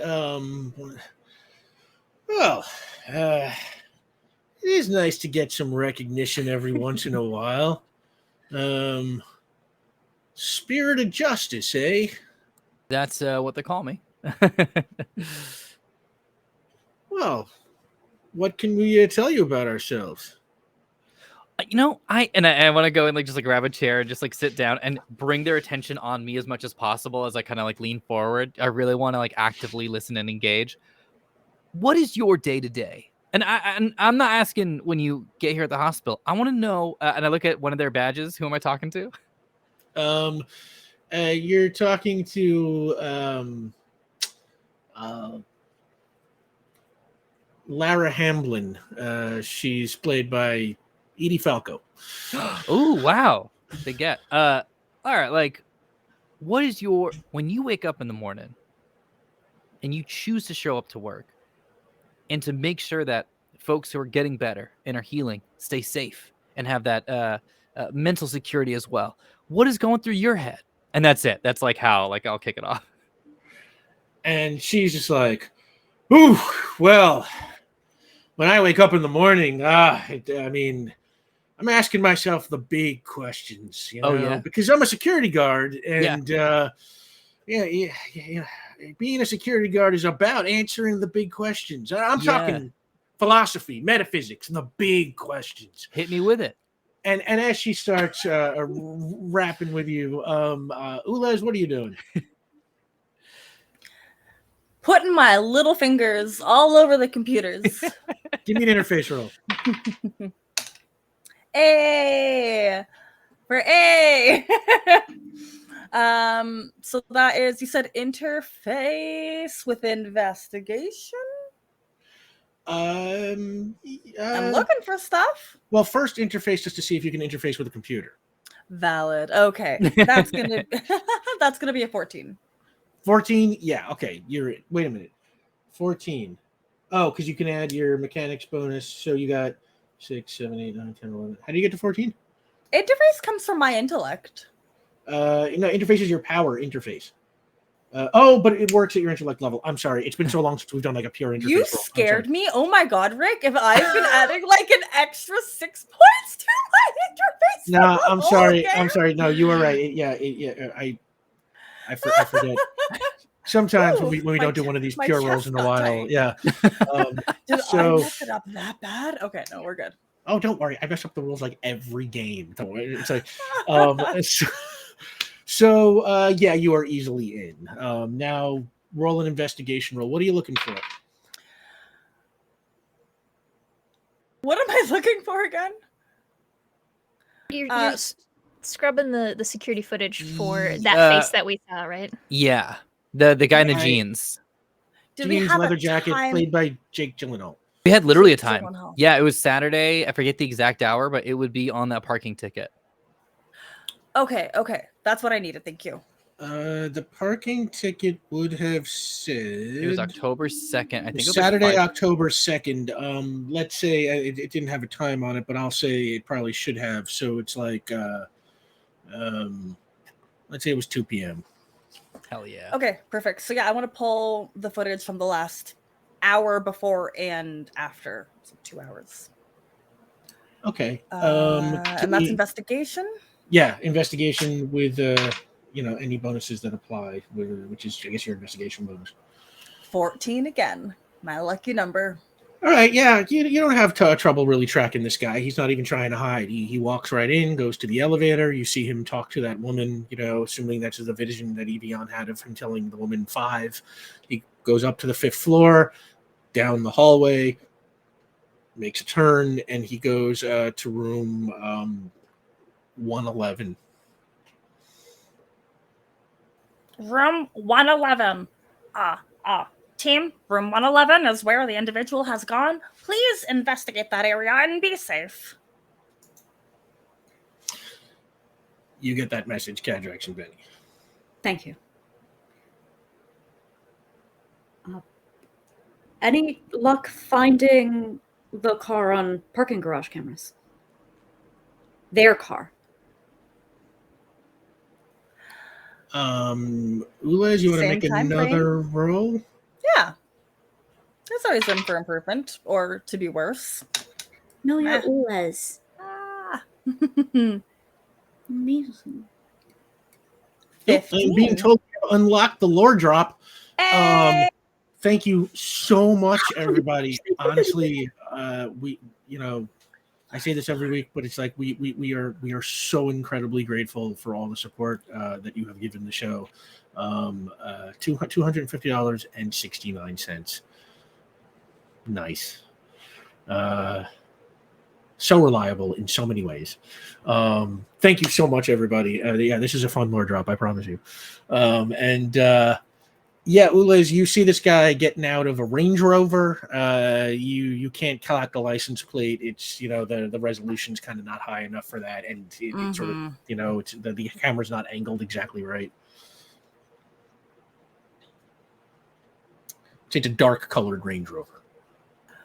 Okay. I'm gonna pass that information on. I've identified the vehicle as a dark colored Range Rover. It could be a dark blue, a dark green, a dark gray, or perhaps a dark brown. It is yet to be determined. I was asking about a car. Rover is a name for a dog. Oh, both are correct. I wish he could explain to you what a Range Rover was. I think everyone gets very strong telepathic echoes of they make cars for dogs from Cadrax, who's trying to keep it to themselves. So you're hearing this in your earpiece as like this security guard is just sort of like, well, and the cosmologists, then they came to believe in good. And, Plato, he encapsulated the good by, and just sort of going off on this big tangent. But meanwhile, you all hear that information. All right. I'll signal to Vion with like a tap on each shoulder and then like a tap on the head. We still have the telepathic link up, but yeah, you can totally we can do tactile. Perfect. Yep. A little Ulez does some more percussive communication and I think them and Cadrax have been hanging out, so it's just we're learning some new things each other. So with some nice little taps, they're gonna head out of the room to give you the okay and maybe figure out what the team is up to. Great. What are you up to, team? We are heading up to the 5th floor. I have my ID badge. It says Riley Finch. Thank you, Past Sam. yeah. Thank you, Past Sam. And we are going to what I assume will be room 5111. Yes, room 111 on the 5th floor, sure, 5111. Past Sam is the best. Didn't everybody love Past Sam? Right. Present Sam? Go fuck yourself. Present Sam. Present Sam's all right. I'm gonna kick all of your butts, actually. Do it. I'm very excited for future Sam. So in person and do it. You won't go boxing with me, so I don't know what to tell you. Hopefully there's no one whose butts to kick in 5111. You get to room 5111. The door is shut. Is it locked? Try the lock. It turns.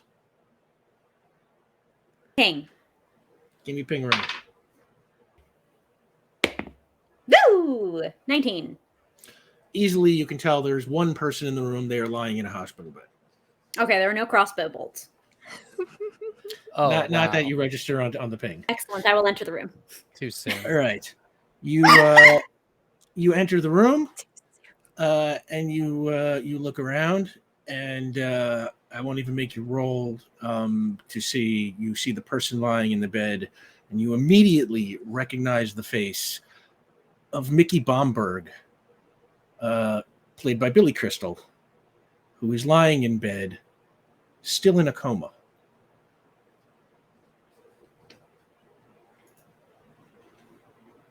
Cadrax is having one whole unauthorized feeling that they're going to attempt to deal with by going to the foot of the bed and looking at the guy's chart. It is not a good way of dealing with the feeling, but it won't tell them very much new. But that's Benny, what they're did you doing. go in also? I mean, yeah, she was following them in, and they're taller than her, so she didn't see until we got in the room. So I think she's just standing in the doorway, like, oh, Yeah, you also recognize him, yeah. yeah. Cadrax, you look at the chart. I guess give me an investigation roll with your medical. This is not really a big deal, but I figure 10.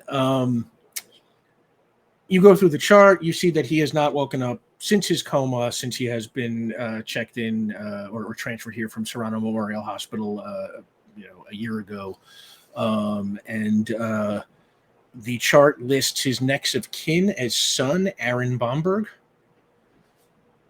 and his place of business as Tri-County Plumbing and Electric in Grinnell Circle. My God. Yes, I am familiar with it. Okay, that's next of kin. I believe we have our A. I think so.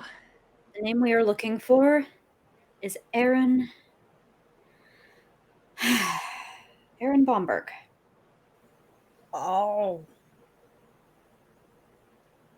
While I'm talking Where? to the security folks, I'd love to just be like, oh shit. Like, no matter what they're Security saying. guards like, and don't even get me started on the existentialists. Oh my God, Nietzsche. Huh. All right, if you want me to get started, I'll go through my opinions on them, and she starts, going off on the existentialists. Man, what a great place to stop. What a great place to start with Nietzsche. Listen, I think that I'm doing you a disservice by asking so little of your time. So what I'm going to do is I'm going to give you my information. I would love to just have like a coffee with you sometime and pick your brain if that's all right. Are you asking me on a date? No. I want to be, this is a very professional, no, this is about philosophy. Oh. Yeah, okay. I'm always happy to talk philosophy. Let me give you my home number. And she this is accelerated. Pulls out her pad and writes, You said there were two guards in this room? Yeah, the other one has not gotten a word in edgewise. Yeah, no, I just got his arms folded. It's just like listening and kind of nodding. Like an everyday thing. Like this is a constant philosophy in this guard. You get the feeling that yes, he's used to not talking. She hands you. Dude has an earbud snaked up his jacket. Yeah, she hands you her home phone number, and she's don't be afraid to call me off hours. That sounds great. And good luck getting a word in edgewise with this one over here, That's a real, and I phase. I don't even finish the joke. And I just like wander down the hallway and just like telepathy, like, okay, so we got to go, right? Yes.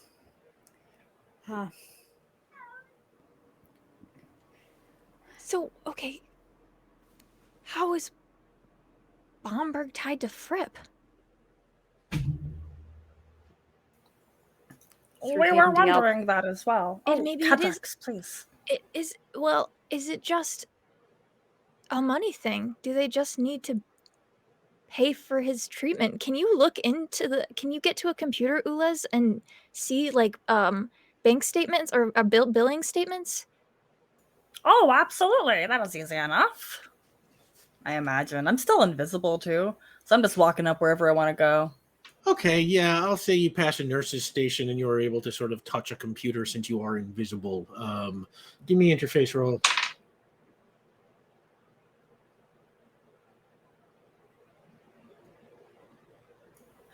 One of my least best, 13.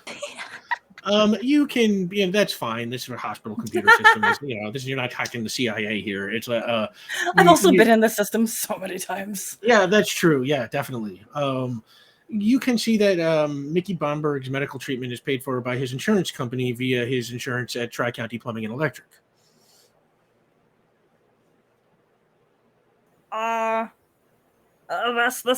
This man has no medical expenses.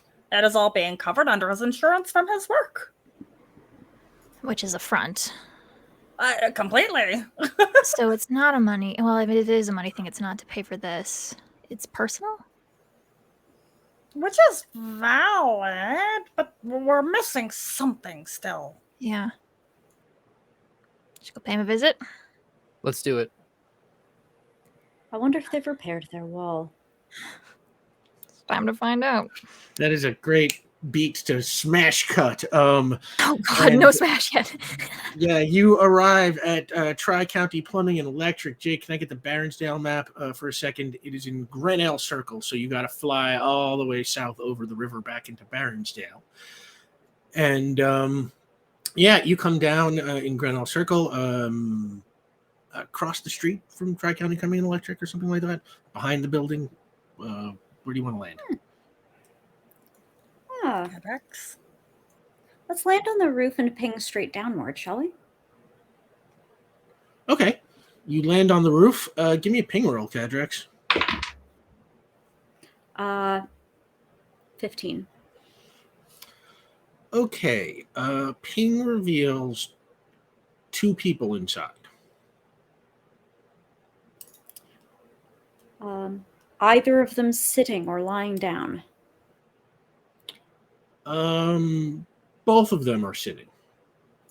Does either of them have their hands behind their back? No. Okay.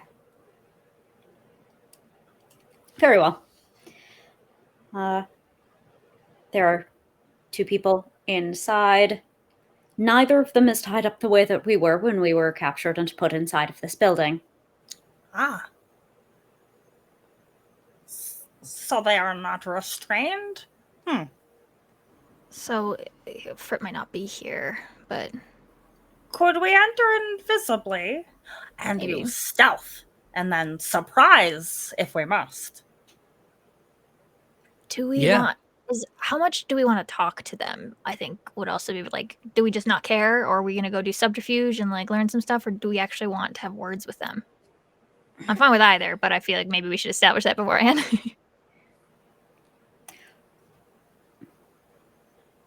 We want answers. I'm going to call Abigail. Okay. Okay, you pull out your phone, rings, and Abigail quickly picks up. Caden? You are all right. Yeah, we're fine. Just waiting to hear from you. Any progress? Yes. Your not Elder. Parental. Your parental unit is all right as well. She's with you? Yeah, she's here. You need to talk to her? No. Do you be safe? You too. Thank you. I will talk with you soon. Goodbye. Okay. Do we have anyone we can send to them? To watch over them? Yes. Oh, I was gonna say Jerry's on his plane already, probably. I have an employee. Yeah, I have 2 employees. Well, what is an intern? We could send my intern. Which one is better in armed combat? Veronica. Yeah, I think you just have the one intern, right? The one intern, but like, There's also Marilyn. Like Marilyn. Oh, you have your assistant. Yeah, Marilyn. Yeah, okay. I don't Office know. manager. Marilyn. I mean, we Marilyn could looks like she could wreck shop. She We is could character get- actress Margot Martindale. like you could just like see if Veronica and Haley and like Lehman and them would like just go like hang out. We will send them a text. They enjoy emoji communication, and we have been improving upon that. You have been, I've noticed. They just send a bunch of emojis, and then afterwards send it all in words. Yeah, and I will say, Veronica, gets that and is like, "You got it, boss. On our way." And Look, confirmed. they are going over to hang out with Abigail and Gracie. I gave them the okay to pick up Lori as well. I think maybe they were already watching Lori because I didn't really establish where that poor little baby was. So that feels right. Everybody gets Lori duty once in a while. That sounds like somebody you'd want around in a crisis situation. Sure. I can cast invisibility on all of us if we want. I can also throw force fields on us too individually, just in case we get hit with any of those weapons. Which matches exactly what I did to their father. Yes. The hole in the wall. Question.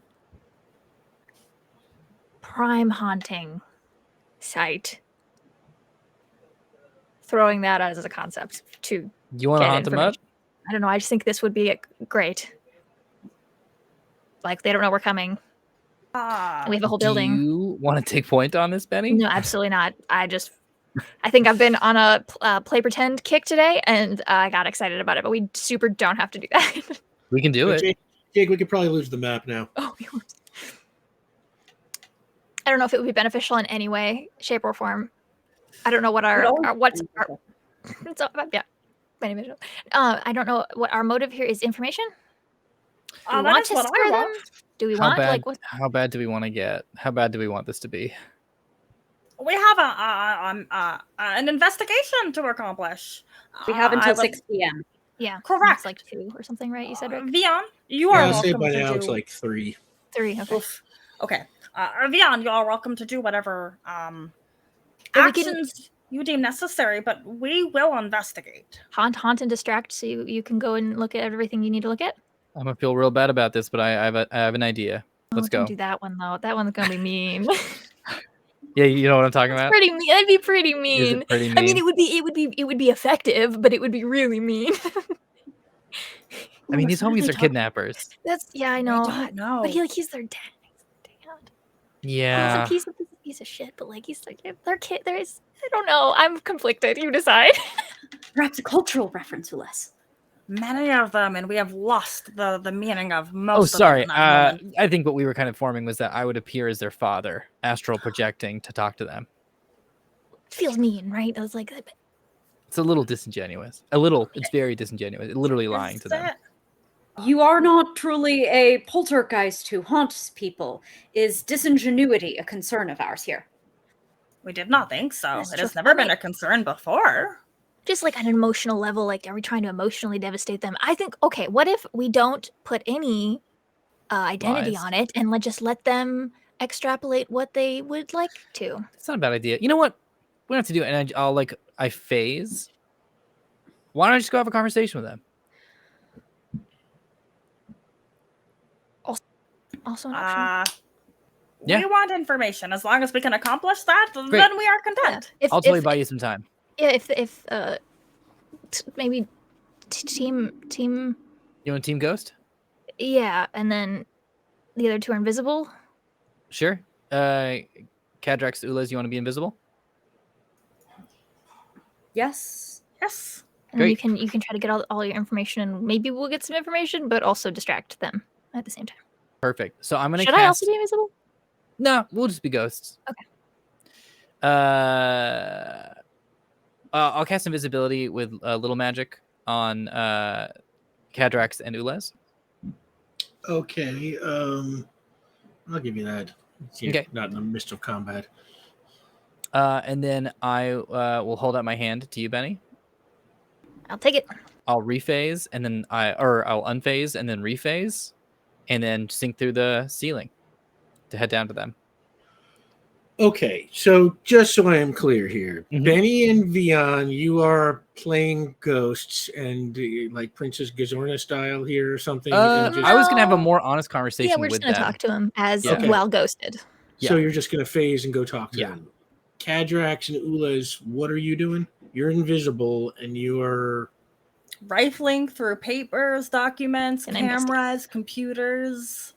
I'm very good at picking locks, and realistically, I'm also going to make the building tremble just a little, just to make them slightly jumpy.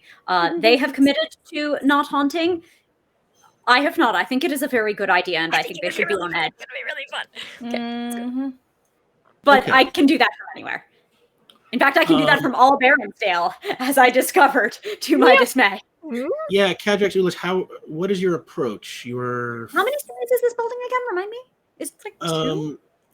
I think it's one. Yeah, I think don't it's remember Okay. upstairs.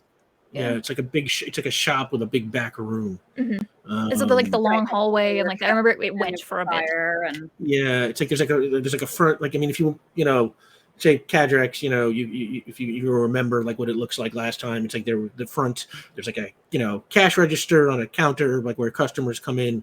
Then there was like a wall with a door in it, and beyond that there was like a back room. That's where you were tied up and saved by the red mist. And then beyond that there was like a hallway with a couple of offices. One of those was Mickey Bomberg's office, which is where Kadrax blasted him through the wall.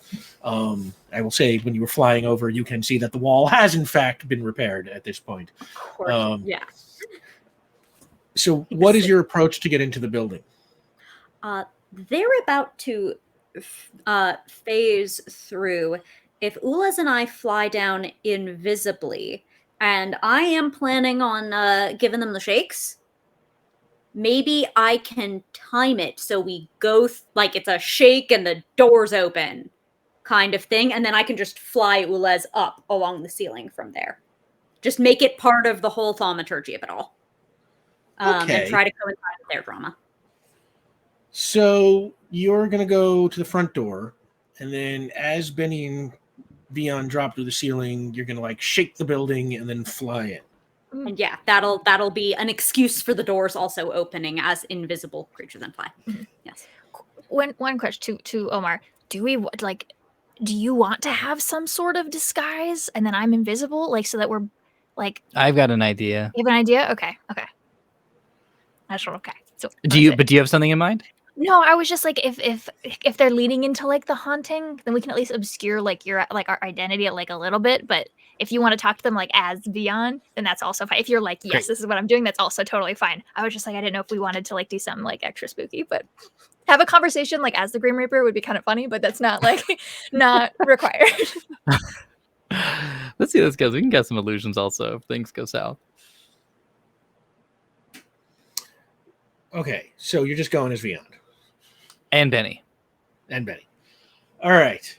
Vion, Benny, you are in position on the ceiling. Kadrax, Ulez, you are invisible. Mm-hmm. You drop down in front of the front door. Kadrax, give me a complex task roll, I guess. You're trying to rattle the building just enough to rattle them, yeah.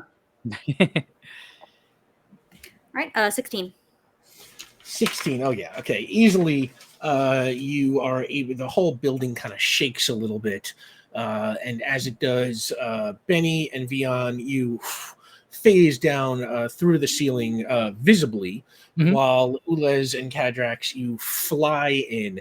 And immediately, as the building shakes, Benny, Vion, as you drop into the middle of the room, you find yourself in the same area that you were once tied up in, almost a year ago, almost exactly a year ago.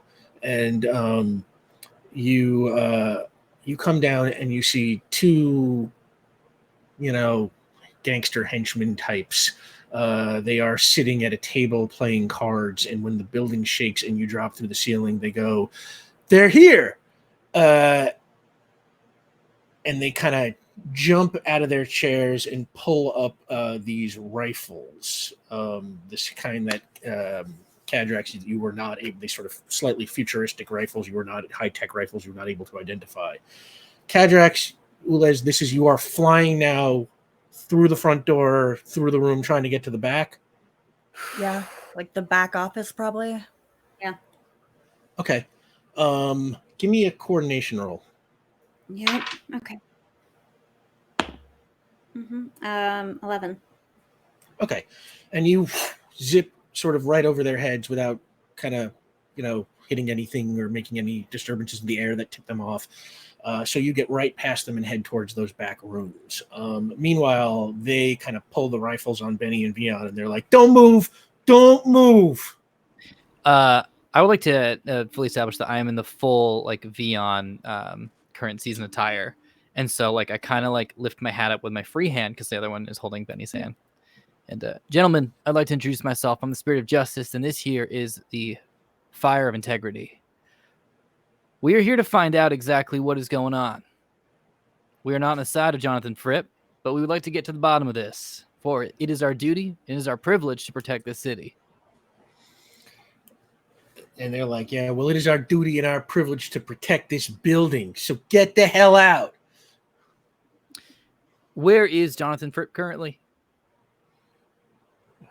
Screw you. Okay. Second question. Why was Jonathan Fripp taken? They kind of look at each other and they're like, "You got till the count of 5, and then we start shooting."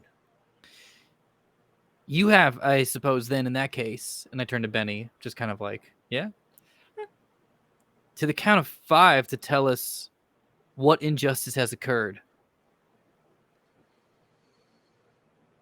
Or what? What do you mean, or what? I count of 5 or what? We said count of 5 or we'll start shooting. You're saying count of 5 or what? I guess suppose at the end of count of 5, we just wouldn't know what you're doing and why. We wouldn't know what Jonathan Fripp has done, and we wouldn't be able to make it right, which is what we do. And they both like raise their rifles at you and they're like, 1. Again, we're not friends with Jonathan Fripp. What Who did cares? he do? Neither of them are the gentlemen that we saw in the elevator, right? No. That guy was played by Jake Gyllenhaal. You definitely do not. Yeah, you said Yeah. just like generic henchmen. They seem Yeah, these are just kinda like just some, henchmen just some types. guys. Yeah, cool. Not even wasting casting on them. Yeah. Yeah, fair. And Copy paste 3D renders of a dude. while this is going on, Kadrax, Ulez, you zip into those back rooms and kind of land in the middle of that hallway. There are 4 doorways around you. What do you want to do?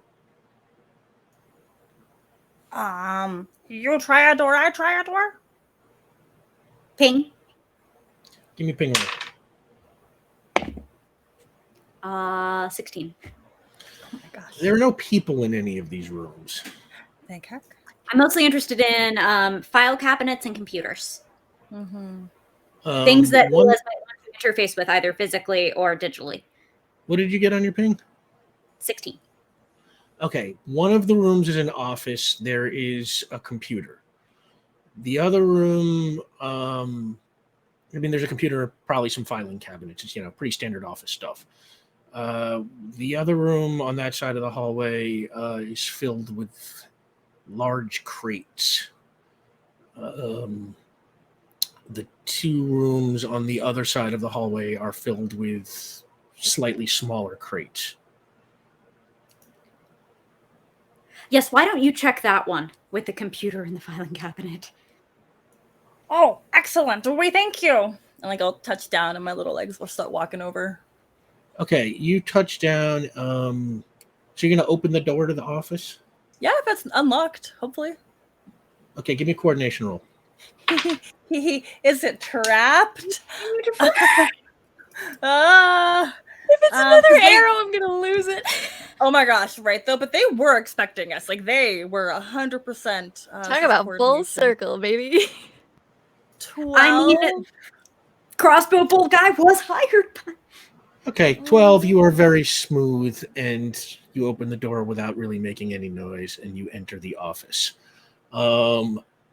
You go inside. It is Mickey Bomberg's office, or, the same office that he was in that Kadrax once blasted him through the wall of. It is their desk. There is an old, IBM kind of, business computer from, Gross. the 80s or 90s on the desk.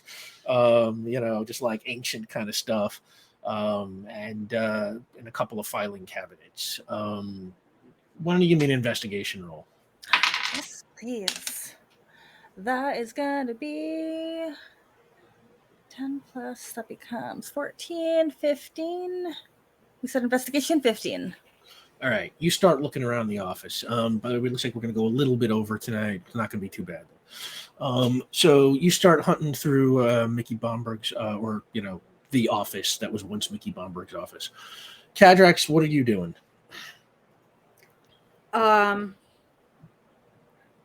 I would like to move up to the crates, the larger of the crates room. And out of a pure abundance of caution, I'm going to put my hand on the wall and resonate through that to try to figure out, to ping through for the inside the crates. Can I figure out what's in the crates, or is it anechoic kind of thing? Give me a It's a tougher ping than usual, but give me a complex task roll, I guess.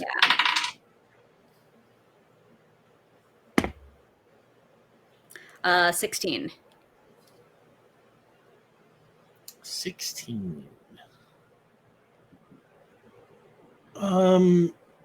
You get the sense that maybe the crates might contain weapons.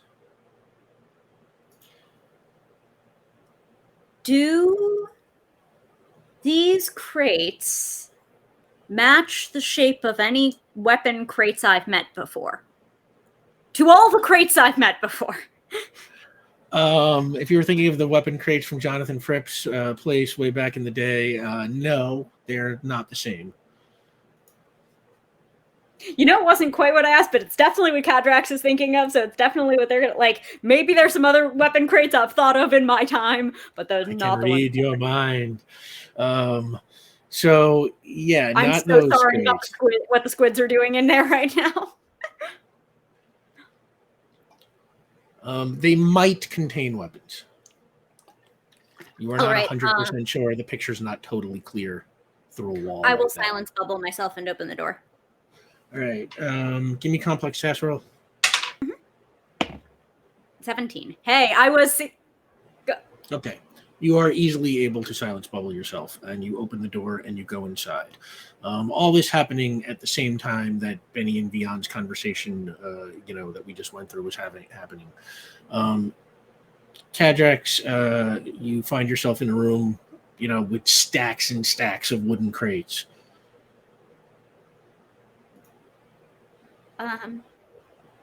Not to get too Gwyneth Paltrow about it, but what's in the box?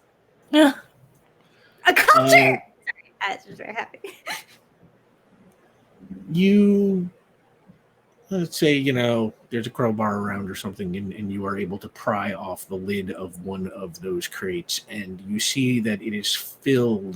There are 6 more of those high-tech rifles.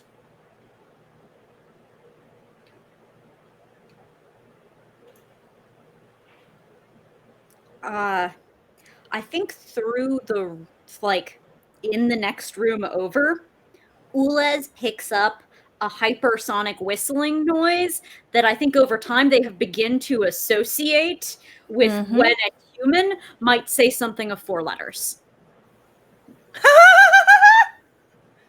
Oh no. Oof. I feel like Ulez, yeah, and you are still searching that office. Meanwhile, outside, Vion, Benny, that guy's like, 3? I'm not kidding here. What do you think, Benny? I mean, he's got them in the right order so far. Yeah, it's pretty impressive, all things considered. The test is going to be if he says 1 next. Yeah. Because it should be 2. He's got, I mean, there are lots of other numbers. He could, could also You're right. repeat- You could say repeat is an 7. option. Yeah. You could say Couple of- 4 again. Couple of wise asses, are you? What exactly do those weapons do? Wouldn't you like to know? I mean, that'd be why you asked, probably, right? That's Yeah. actually why. Yeah, that's actually pretty. That's why I asked. Yeah. You want to find out the hard way? Well, if you're willing to show us, and I wouldn't think that's very hard. That's actually handing it over to it. The hard way would probably be like researching it or something like that, right? Yeah. Yeah. Trying to reverse engineer it, or Yeah. I'm gonna cast Might be a big invisibility on task. both of us, since it's already on, and we just like disappear as we keep talking. Okay, put a pin in that for a second. Sure. Cadrax, you're back in the back room there. What are you doing when you discover those rifles?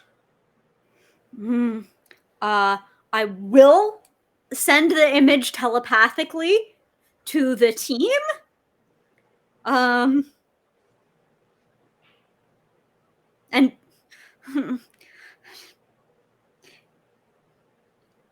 people depend on Cadrax. Cadrax feels like they are depended upon to come up with a good plan. I will be completely honest. Cadrax doesn't know what to do right now. Okay, They're Cadrax. surrounded by weapons. Something about this feels like their fault, and this involves their roommate. It's bad.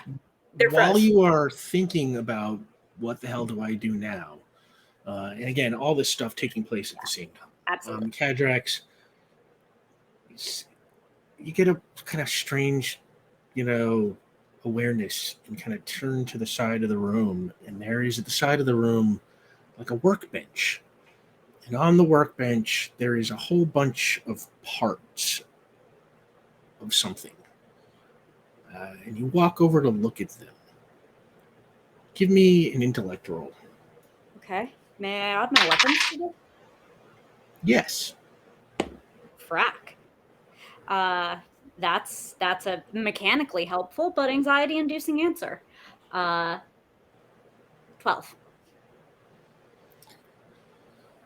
Cadrax, you are looking at these parts, and they seem very familiar to you. You kind of look at them: handle, barrel, parts of a gun, parts of a rifle, and it suddenly occurs to you, these parts are parts of one of the sonic resonance blasters that Crescendra built in 1934. As that is happening, outside, Vion, Benny, you turn invisible. And when you do, the two henchmen just like, blast them! And open fire. And what happens is, instead of hearing like gun blasts exactly, what you hear are like, and these sort of sonic bullets fly through the air. Could I have pulled Vianda as soon as we went invisible? Well, could I you have pulled two us were both to the phased. ground? Yeah. Yeah. But I don't know Yeah, if these do. I don't know if these do. I would have tried to pull him down Sure. to the ground. And with me. yeah. Sure, you two fall to the ground. In fact, give me a coordination roll if that's what you want to do. Okay. Oh, nice. That's a 10. Okay, the two of you fall to the ground as soon as you are invisible. Ulez, give me a coordination roll. Oh. Uh-oh. I'm just clicking around on a computer. That's gonna be a 11. You are clicking around on the computer, and you find, you can see that there is a recent email that has an address for a recently purchased property in Ridge Gardens, and you see it for about 1 second when one of those hypersonic bullets comes through the wall and blows up the computer, but misses you. Oh. Cadrax, give me a coordination roll. No. Well, yeah, okay, give me a coordination roll. This really operated as a surprise attack, but I gave Ulez the coordination roll, so I'll give it to you too. Fair enough. I mean, it's only a 10, so it might be moot. How does you're using a silence bubble and this is a sonic weapon? Does that have any effect on it? So No. I have an ability with respect to reflecting noises. Okay. Yeah. One of those hypersonic bullets pierces right through the office wall, through the next wall, and Cadrax, it strikes you directly in the chest. You You fall to the ground, clutching your chest. You can feel this bullet vibrating inside of you. And it vibrates because it is built by Crescendra the way a voice vibrates. And you know that your only permadeath condition is if you are killed by the voice. And the pain is overwhelming, even for someone like you who has been killed over and over again. You have never felt anything like this. Bones rattling, coming apart from the inside. You can barely speak. What do you want to do?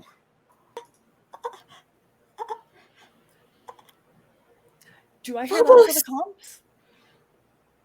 Cadrex, what'd you say? Phobos! Yeah, you all hear that through the comms. I would like to go running to them. Ules, you go running towards Cadrex. Benny, Vion, what are you doing? Betty would want to run immediately, but I'm attached to Vion right now, so Quick telepathic conversation. Do you want to punch him up, or should I just send him out? I just want to make sure Cadric's okay. What's better for me to do right now? I'll just hit him. I'll just hit him, and I'm gonna get up. She's panicking. She wants to go, and they're in the way, so she's gonna get up and I'm gonna let go of Vion and just sock him. You're still invisible. Okay. I am still invisible. All right, so that's a surprise attack, essentially. Benny, give me prowess. prowess. I'm gonna stand up, and I can do it automatically. So I'm gonna let go, lava, and I'm just gonna whack them all. Vion, what are you doing while she's doing that? I am because we had a telepathic conversation. I'm gonna ask, which one are you going for? On the right. Okay, I'll cast binding on the left. Okay. 3. Okay. Give me big magic, medium magic, little magic. This is big magic. Give me what level you turning on? For this one, I'm gonna cast it. Let's see. I want to make my life a little bit easier. I'm gonna cast it at level 6. Give me a roll to turn it on. Great. This is A+ roll. It's 11 to turn on. That will get it on. Great.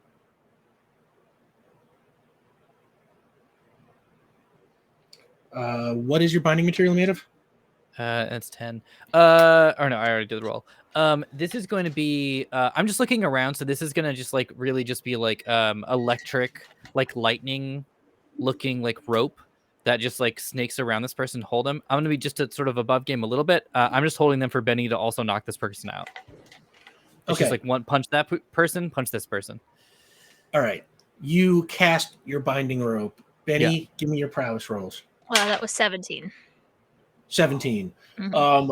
Benny, you just there in the way. They're in the way right now. You are invisible. Mm-hmm. You are one of the, maybe the highest skilled fighter in the group, perhaps, and without them even knowing to be looking out for a hit, you easily deal a slam outcome. So you punch that first guy, and he goes flying into the second guy and just knocks them both out immediately. And fall to the ground. And I'm gone. I do the one hit, and then she's through the door. Like, going, we're gone, moving. Perfect. And I drop binding, and I'm following. Okay. You run that way. Ules, you arrive first. You see Cadrex on the ground, kind of shaking, gripping their chest. Heal.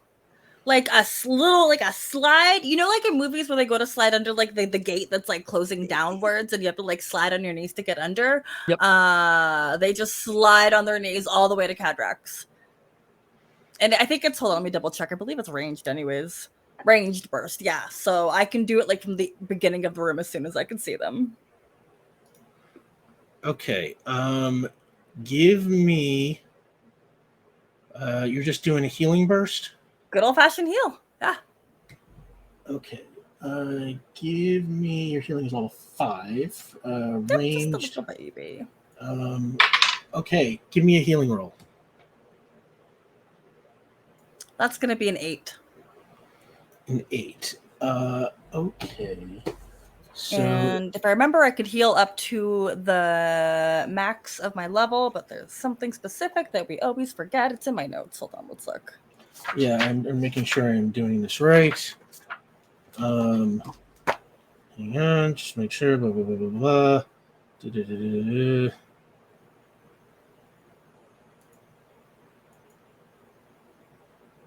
When we get there, I'm just gonna pop down and be like, "Hey, we got this, Doc. We got this."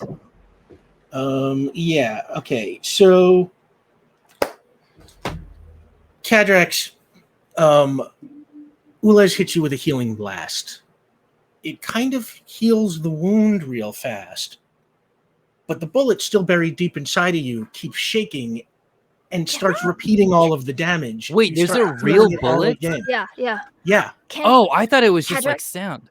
Cadrax, Nope. It's like a Can- hypersonic vibrating bullet. Oh can no! Vion ghost you? Is that I grab his shirt, I pull him very close, and it's not even with my mouth doesn't, it's just my I need justice. Always, forever. And I am going like, look me in the eyes. I'm gonna count to 3. I'm gonna do it. All right. 1, I phase. Wow. Cadrax, I don't remember if you have ever been completely phased before. I know you have never liked it particularly much, and you have definitely not phased since you have been resurrected and become Eversinger. You know for a fact already from your experience at the Temple of Phonos that it is in fact the vibrations from the Song of the Choir Beyond that reanimates you. And when Vion phases you,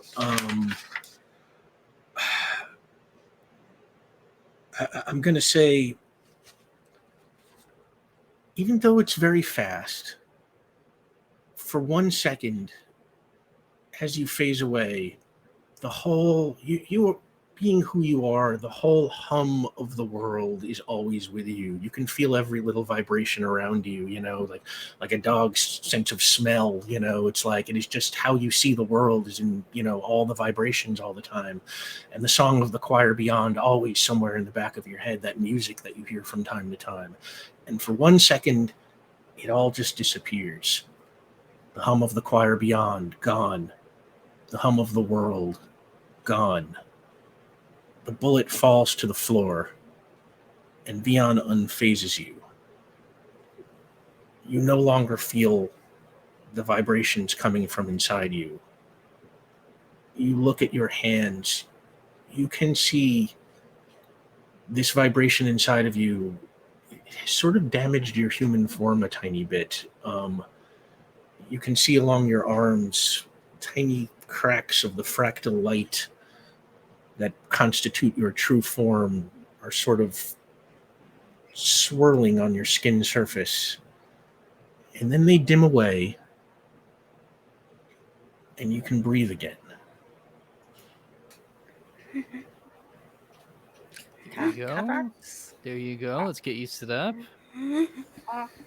I will administer more healing. I think. I'm gonna actually cast emotional control to just bring that fear down a little bit. Not a whole lot, but just like sort of like a little patch, just to like help a bit. Big magic, little magic. This is big magic. brain Okay. hug real quick? Yeah. Right. Turn on emotional control roll. Yeah. Here we go. There's A+ I roll. didn't mean to put it on. 12. Yeah, and that will definitely turn it on. An emotional control. Choose a target in visual range. Make emotion control versus awareness. But you know what? I don't think Cadrax. You're probably not a resisting target, right? So it's like, you feel this calm as sort of fear rushes away from you. Yeah, whatever emotion this too shall pass is, that's what I'm flooding into your brain.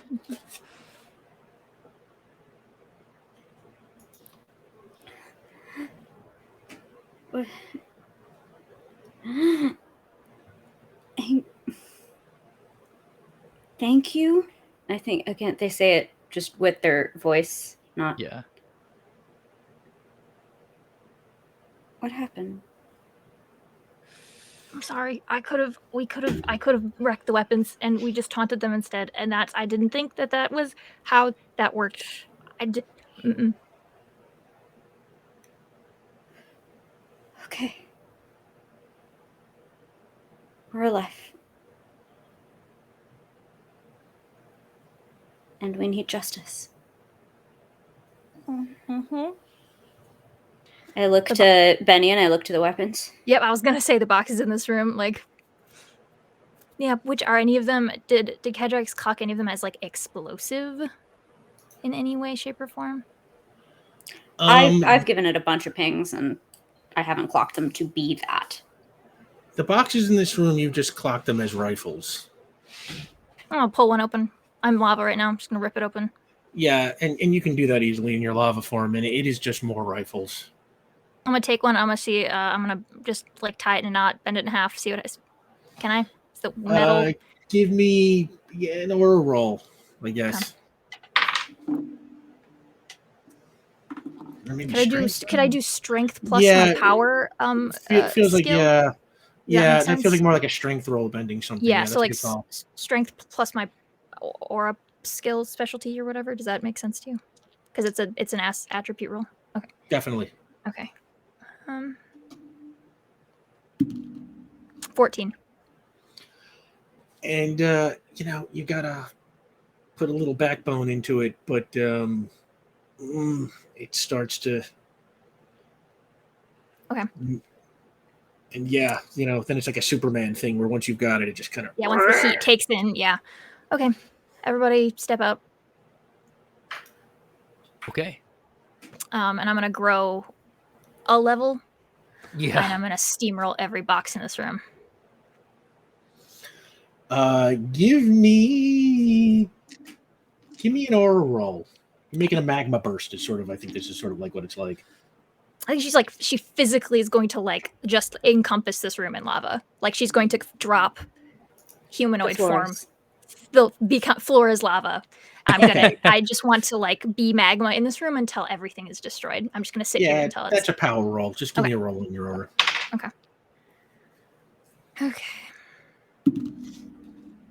It's a 12. And the three of you leave the room, and suddenly, like on the inside, you just see this like wave of magma, like kind of shoot past the door. You hear boxes falling, crates bursting into flames, and very quickly, all of those weapons are destroyed. As that's happening, I'm whispering into my allies the resurrection, the time is wrong. The silence is wrong. What's up, This is Hendrix? happening. It's wrong. It's wrong. What's happening? Cadrax. We'll be okay. We promise. We think. We hope. There's just an echo in the telepathic link one more time. This one's what we saw from Destiny.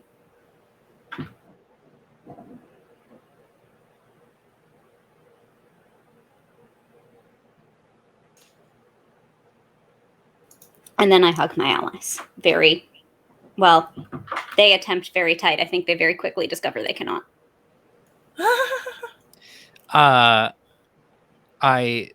We're invisible. We can see each other then because we're all collectively invisible. Doc, picture a crystal, bunch of flecks in it, little lines, maybe some cracks in the surface.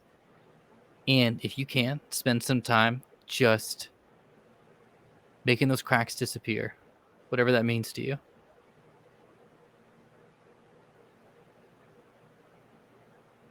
Or just let those cracks be. The link gets some peach calcite. You're too much, Sam.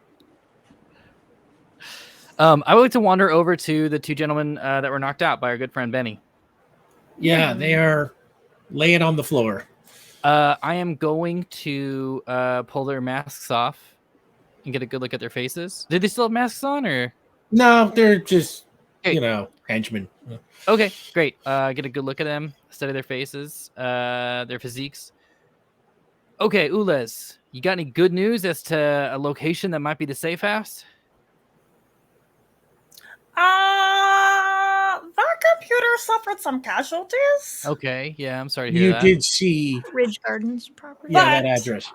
But all right, here we go. World's best detective. Here we go. Here we go. There was a warehouse in Ridge Gardens. I'm Best going to defer direction. to Caitlin for the detailed directions. Oh, you did. All you got was that you I'll found say- a mention of a Ridge Gardens property, and Rick said you got an address. So Yeah, you got an address. I'm not gonna. I won't trouble you with the address, but I'll Perfect. say you remember the address. Okay, how are we all feeling about maybe getting a little bit of justice, settling the scores? There are other crates in this building. Should Benny, may you destroy them? Benny is still Look like a at this. pool of lava. I think like I Yeah, don't so think your she's- comms are just. Well, it's fine. No, like I mean, you can say that to her. Like she can still hear you, but I don't think she has retaken on a Yeah. physical form yet. Ooh, invisible lava though. That's pretty sick. Oh, 'cause then that's the kinda box is funny. just catching on What a fire. nightmare. Yeah. Ooh, I'll- could Vion? I Mhm. love invisible, but can we just have like the Nova aspect of the light maybe leak through it a little bit? Oh, just 100%. just 100%. Through the We're not in that's super stealth cool. invisibility little like little right now. motes of light, but if only they knew. Yes. Mhm. Yes. And I think so. If directed, there will be a little like sentient like lava flow, like rose gold lava flow that will move through the building to anywhere else that things need to be wrecked. Mhm. They just Yeah. hold up a finger to point. You go like straight across the hallway and into this other room where the smaller thing. crates are. Yeah, and you start ripping them apart. And in the smaller crates, you find, as you start destroying them, more of these rifles, but then also handguns of the same technology and hand grenades of the same technology and boxes of these sonic bullets. Just sort of looks like, perhaps they somehow got this gun from Cassandra and figured out how to turn it into a whole bunch of other stuff. But you destroy it all. Mm-hmm. All right, so let's head to this location, see what we can do. Doc, Ulez, do you mind appearing like these two gentlemen? Okay. Could I wear a ski mask? Yeah, you can totally wear a ski mask. Okay. Why, Yeah. thank you. What is a ski? Oh, we gotta go Us- skiing sometime. It is an activity where you put sticks upon your feet flat and you slide around. On The snow. object That is is to not hit snowboarding, I'm trees. quite sure. 2 snowboards, 1 per foot. And they have masks to protect them from the snow, and many people wear them for fashion and for criminal activity. Being in the snow is criminal. I understand. Yeah. Okay. So, Ulez, Kadrax, you are disguised as the 2 henchmen, and now Yeah. you are headed I'll towards cast the Ridge that. Gardens address. Let's You do got it. Okay. I think for as long as possible, I think Betty stays like lava slug for until we get out of the building, and she absolutely has to be a person and not be lava anymore. I think Oh, yeah. as we leave, like the 3 of us are kind of walking out, and Benny is still lingering I'm like following sluggishly. behind. Yeah. And Falling behind as a back to, I think, Kadrax will put a hand to the floor to resonate the floor and thereby into the lava. Come with me. I need you. And she turns back to person shape, and the lava turns off, and she's right next to you. And as you reform into Magnova, the 4 of you fly towards Ridge Gardens. And as you head to this, what you presume is the safe house address, you see the skeletal remains of the McQuilly Bridge looming over Ridge Gardens. You pass the Hollingward Industries building where Dr. Orson once built his IntelliMachine. You see the Friendly Fiddler where you started your fight with the Knights of the Red. You go by the switching station where the Knights of the Blue met their fate. You soar over the warehouse where Sonny first killed Kadrax. A lot has gone down here. and you finally land at the address that you got from the computer. And what you actually see is a 3-story apartment building.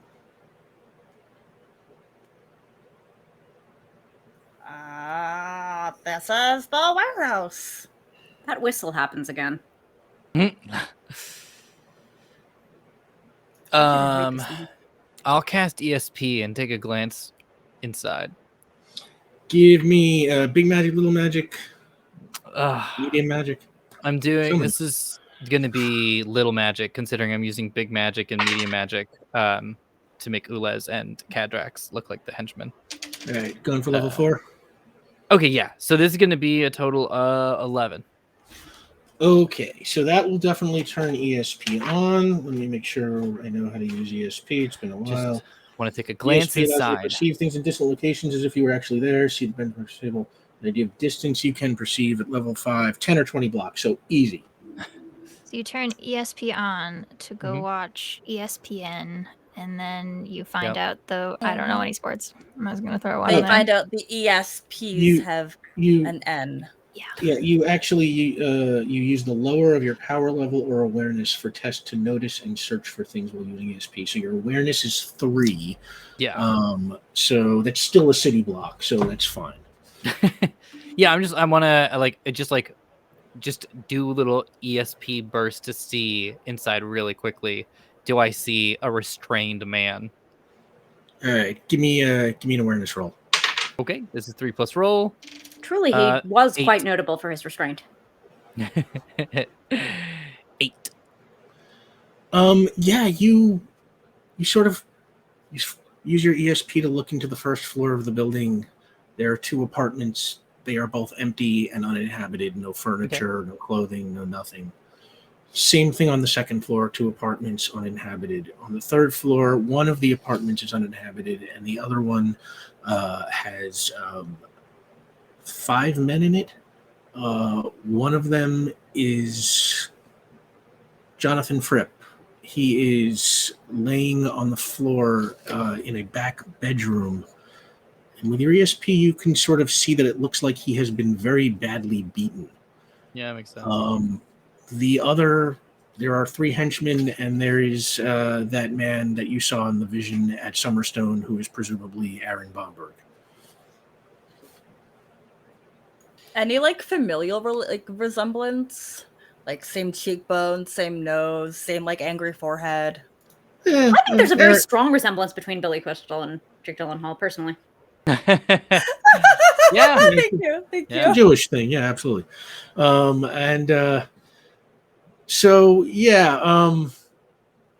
do you want to do? I can teleport him out. That would be kind of funny, actually. I could just go in and wreck shop. Oh, there's another. I'm just going to take advantage of this telepathic link. Kadrax is just had the vision of putting him through a wall is incredibly vivid over the link. Yeah. Can you teleport me in? Yeah. Or Did you see any weapons on them?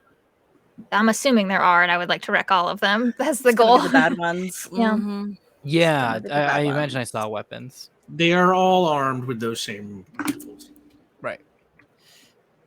Yeah. Benny, you want to go take care of it? Let's do it. All right, I'll teleport Benny in. Before it does, I'm gonna magma on, and then now at this point, everybody is aware with the new suit that you can touch her. Actually, I have an idea. Ulez, Doc, do you want to rush in as the 2 henchmen? Give the warning as Benny goes in, and then just start doing stuff from inside while you look like the henchman? Yes. A little group attack? Kadrax, do you have any shielding abilities?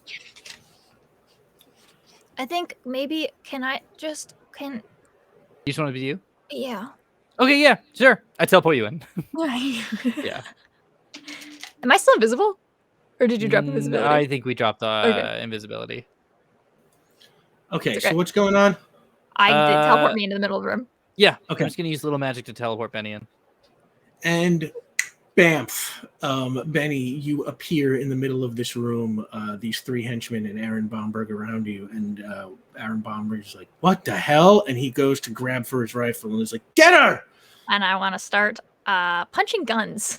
Roll initiative, Benny. Okay.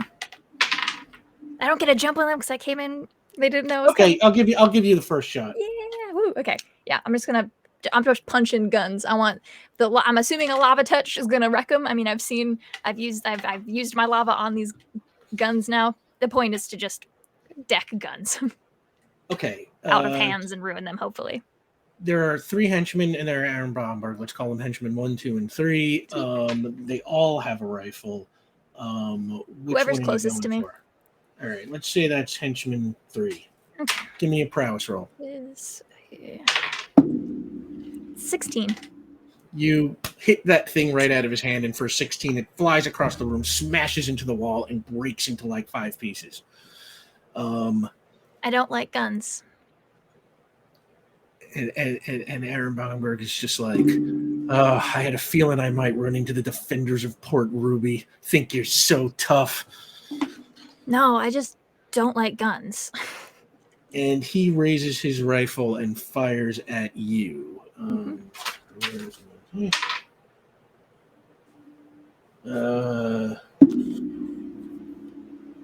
It's not great.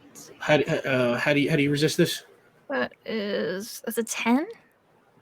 Well, what were you doing? Coordination, Strength. prowess, Strength. Okay, so 10. Your Or aura prowess. I don't think I on, can right? prowess because it's a ranged weapon, but Your aura is on though, right? yeah, I'm lava. Okay. Magma, whatever.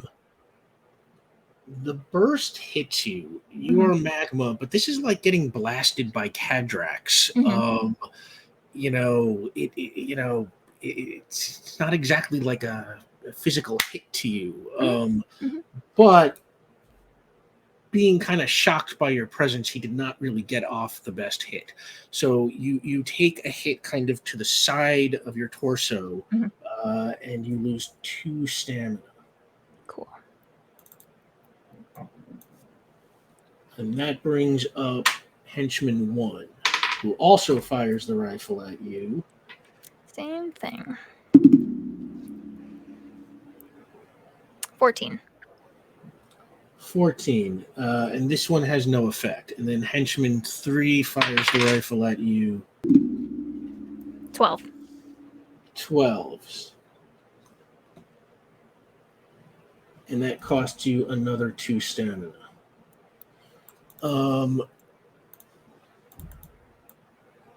Sorry, that was henchman 2. Henchman 3 lost his gun.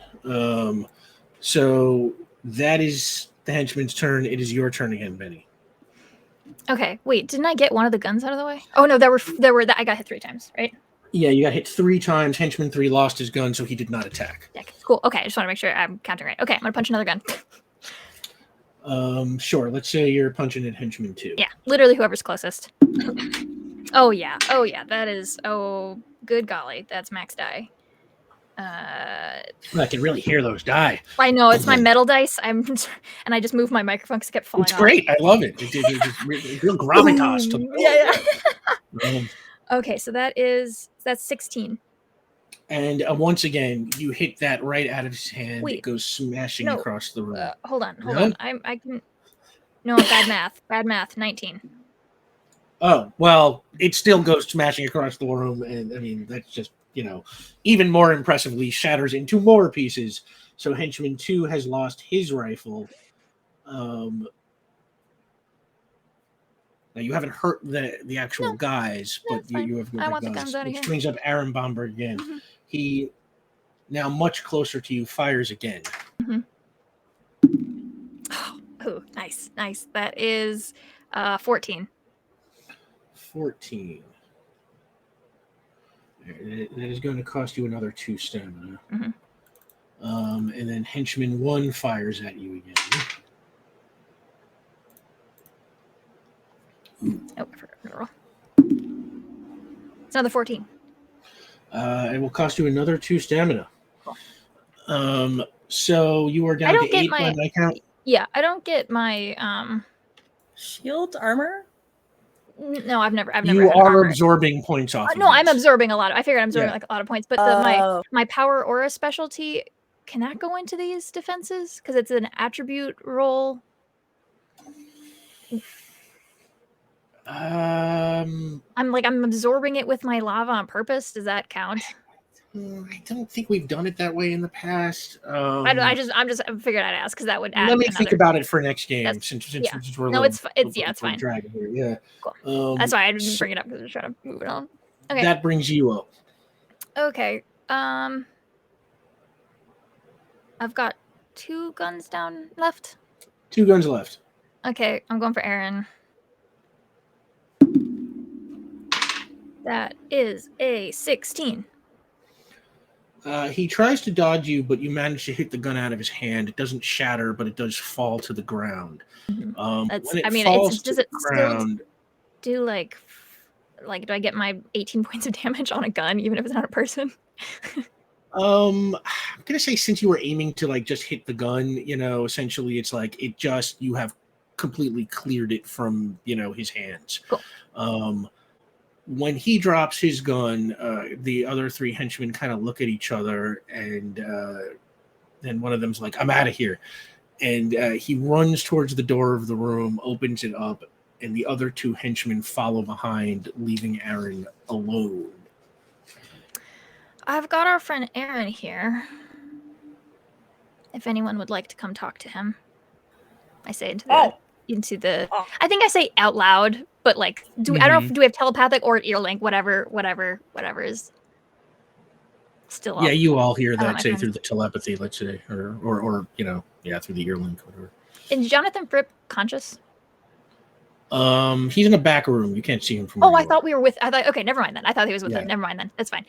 Oh, did you teleport him out? Did that happen? No. Okay. No, he's in the back room. Yeah, and then I just stand there and I just look at.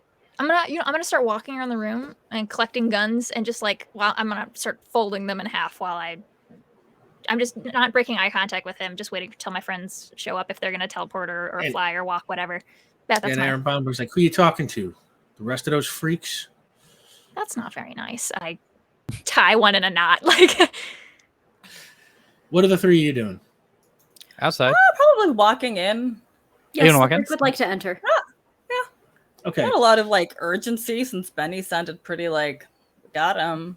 While Benny is breaking guns, you head in and you make it up to the 3rd floor and you come in through the door and Aaron Bomberg sees you, Kadrax, and he's like, "You're the one who put my father through the wall, aren't you?" Yes.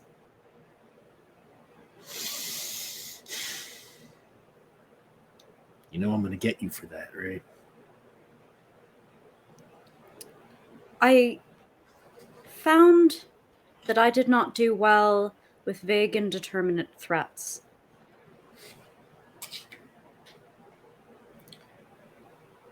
Well, one way or another, I am going to get you back. can I come up from my lap and just like stand near him, like closer than I would ever stand to any of my friends? Like, I'm not gonna touch him. Might as well make him sweat a little bit. Give me a willpower roll. Literally.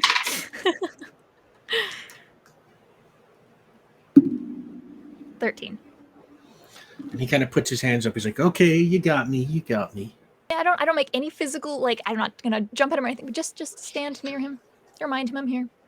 I turn to the spirit of justice. I do not want to be impulsive as I once was. Clearly, this has created further animosity and advanced a cycle of violence that I would see ended, but I also cannot tolerate the threats against mine own. That was exactly what provoked the situation that started all of this. How am I to respond if he makes these threats? I mean, you could throw him through a wall like you did his dad, I guess. Right, and I asked him to explain it. He did not. Yeah. And now I see his son echoing the same error. I do not wish to put more people through walls. Give me a willpower roll. Sure.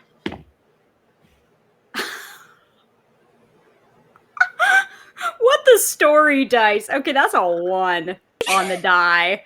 Plus a 4 is a 5. We love it. I don't. Oh no, not Cyclovia, please no. Yeah, and he's just, does not look intimidated at all. I don't want it to. Help me help you, not put you through a wall. It's like, so let's make a deal. I got information. I am not interested in your cousin's birthday. So, what information could you possibly offer?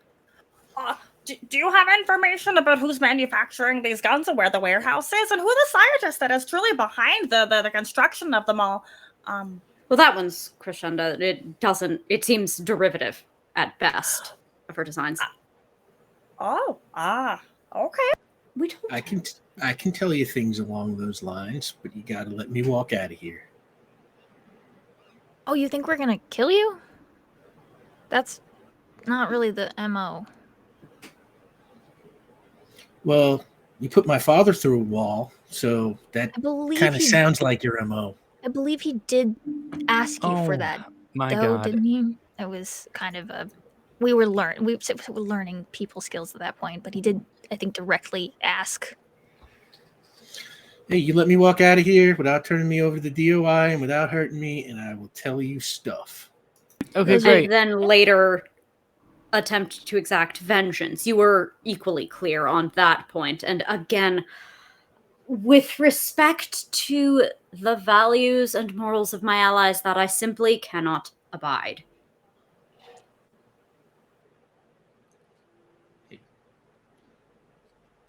Then what happens now? I mean, the only thing you're asking for is to walk out of here and not call the DOI. He'll tell us Yeah, I get whatever it. we want. I'll tell you what I know, That's and I fair. get away with it. We don't call the DOI. We haven't really talked to them much anyways. I turn to the others. I'm gonna be honest. I genuinely don't care. This is between him and Fripp.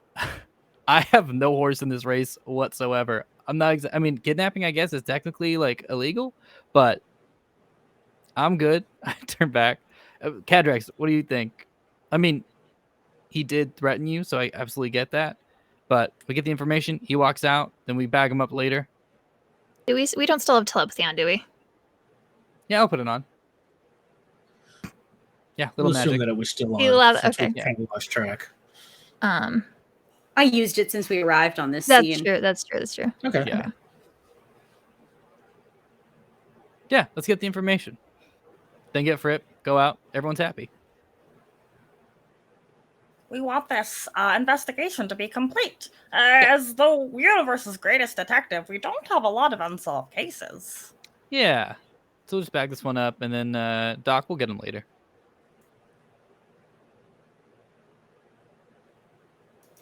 I'm going to take a scrap of paper. Mhm. Vion, do you have a pen? No, actually. Oh, I do. Waiting for just like a bic, like a 5 cent that makes Beyond cringe, surely. Nice callback. Thank you. And Thank you for his I nice will write a time and place on it. If you seek vengeance, I will meet you and we will duel honorably. For now, I will not further contest you. It is reasonable to seek justice for your father. While I personally object to the notion of bringing in any other parties, and will oppose it in the strongest possible terms, I'll let the air just ring a little bit. If you want to settle this, I will be amenable. He snatches the paper out of your hand, looks at it, folds it up, and he puts it into his pocket. It's across the river. And he says,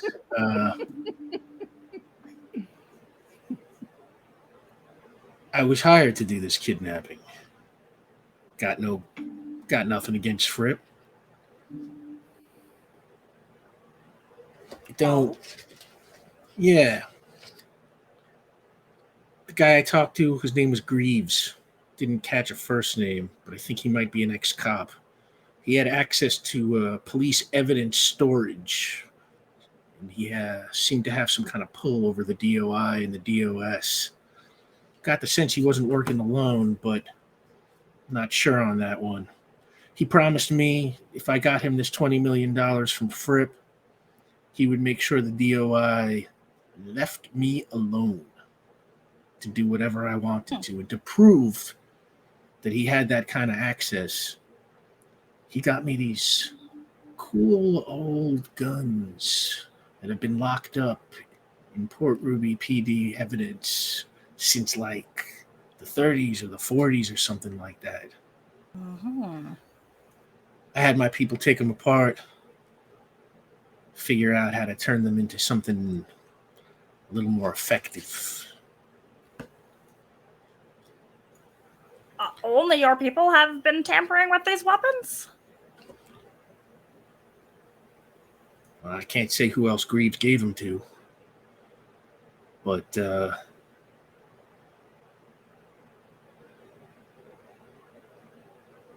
as far as I know,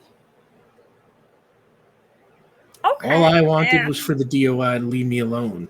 Cluster's gone. The city needs a new boss, and by all rights, it should be me.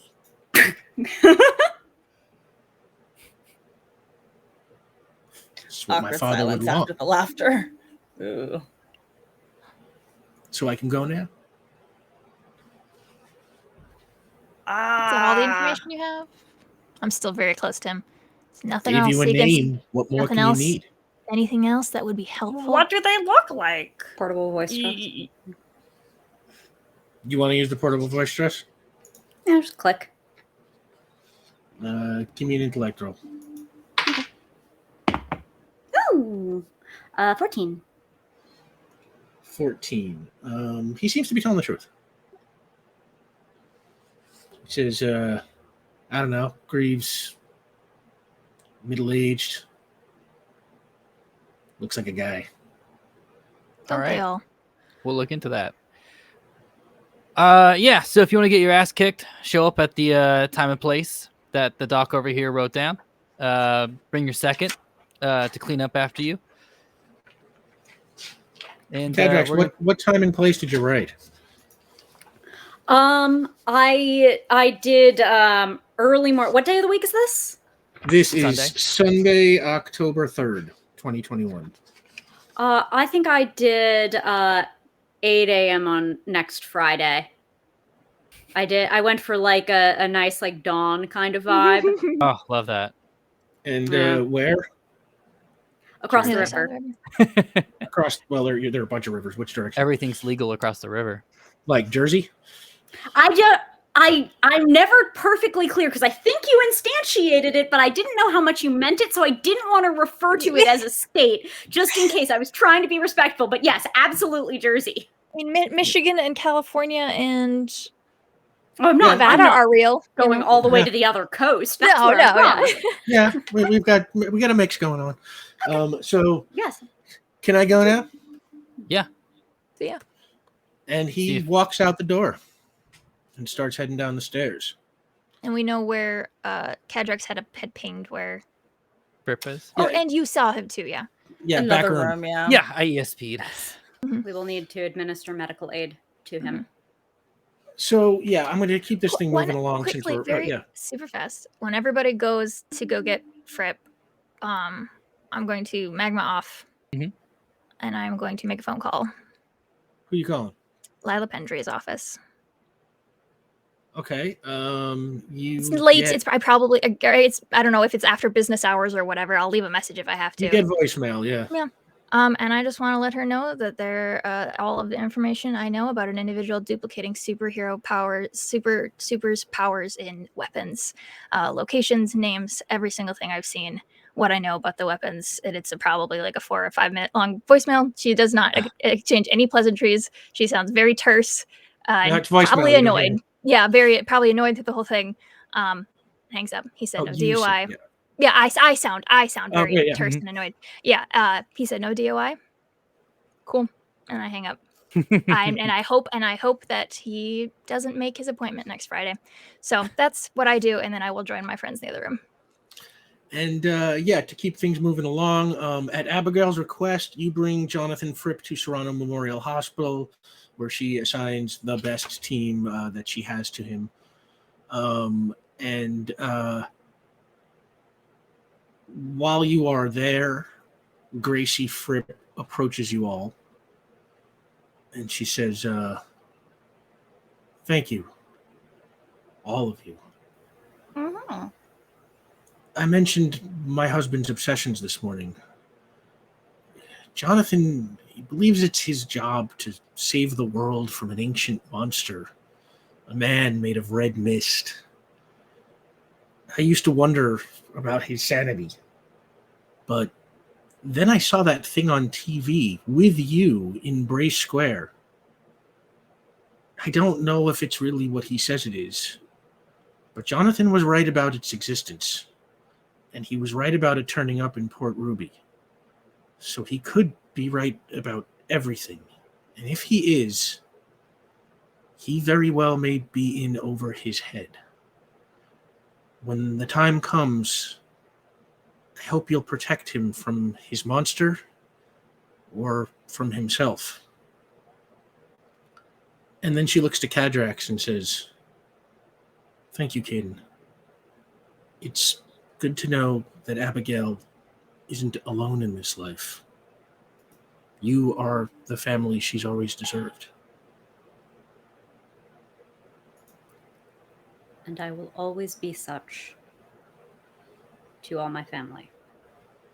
And I And will she put kind a of- hand out to her. Yeah, and she shakes your hand. And, says, "All right, I've got to go talk to his doctors."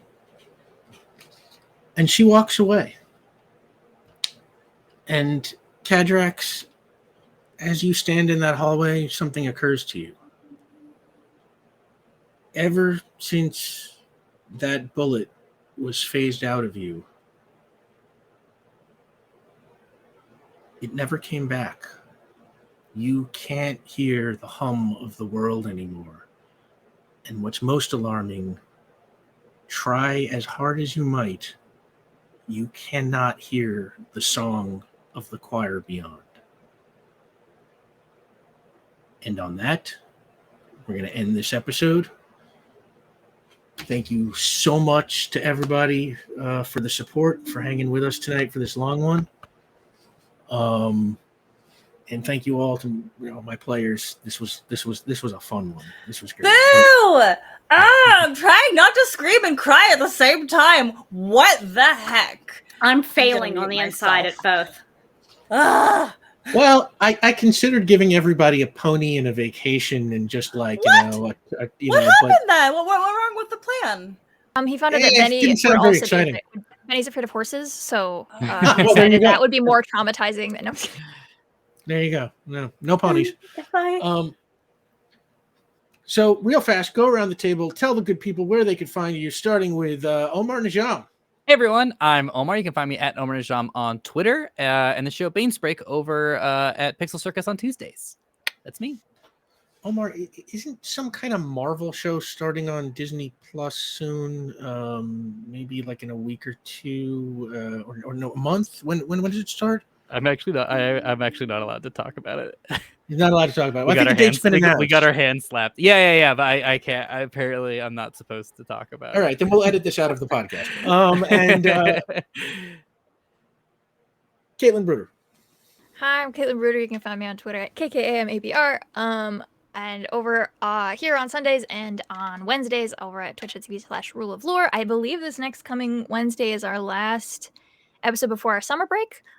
So I did find out until that happens, we currently have the same number of episodes left of Infinite Horizon and Power Play. We are both in our final seasons, and this is a crime against me specifically. So I'm coping. And then in relation to this show specifically, I know I've talked about it like a billion times, but I've never actually shared it. But I think the Benny playlist is going to go up tomorrow. Ooh. maybe Tuesday, depending on how I do with time management skills. But I'm also doing it's not that long, it's like eight songs or something like that, and I've been working on it since like season 2. But the reason it's taking so long is because I'm doing a little write-up about why I chose all of the songs. And so I'm gonna post that on my Coffee for publicly. No, you don't have to be a supporter or anything, it's just a good place to put a lot of text. So I'm gonna put that up probably tomorrow, so look forward to Hell that. I really yeah. love music. I really love making character playlists, so I'm really excited to share with you guys, and I hope you really like it, so keep an eye out for that. But also We support really our love coffee. you. And also support my Coffee if you want to. Be Zelda. Hello, all. I'm just a regular non-binary busy bee. I don't do a whole lot. I sometimes podcast Anime Attaché. If you like anime, check it out. We're gonna be doing Card Captor Sakura next. I sometimes stream. Tuesdays, I'm streaming on 12-Sided Stories. Saturdays, I'm on Roll for It, where I play Chauncey, who I would like to imagine is the hot hall boy that is just gossiping and ruining everybody's lives, friend zoning their best friend, and just generally really creating chaos. And then when I'm not doing that, I am managing the community of D&D Adventurers League. So if you like organized D&D play, check that out. And Cadrax. Sorry, Sam Delev. Hi, you got I'm a real Sam name. Delev, and I have been your Cadrax at. You can find me on Twitter at Tchaikovsky, ChaiKovsky, and my full Twitch schedule is on twitch.tv/what the heck, Rick Bud. Thank you so much. Maybe I should have went with the ponies. I'm Rick Budd. You can find me on Twitter and Instagram at rbud913, or you can follow the show at Powerplay RPG. I will be back here next week with all 4 of these incredible people.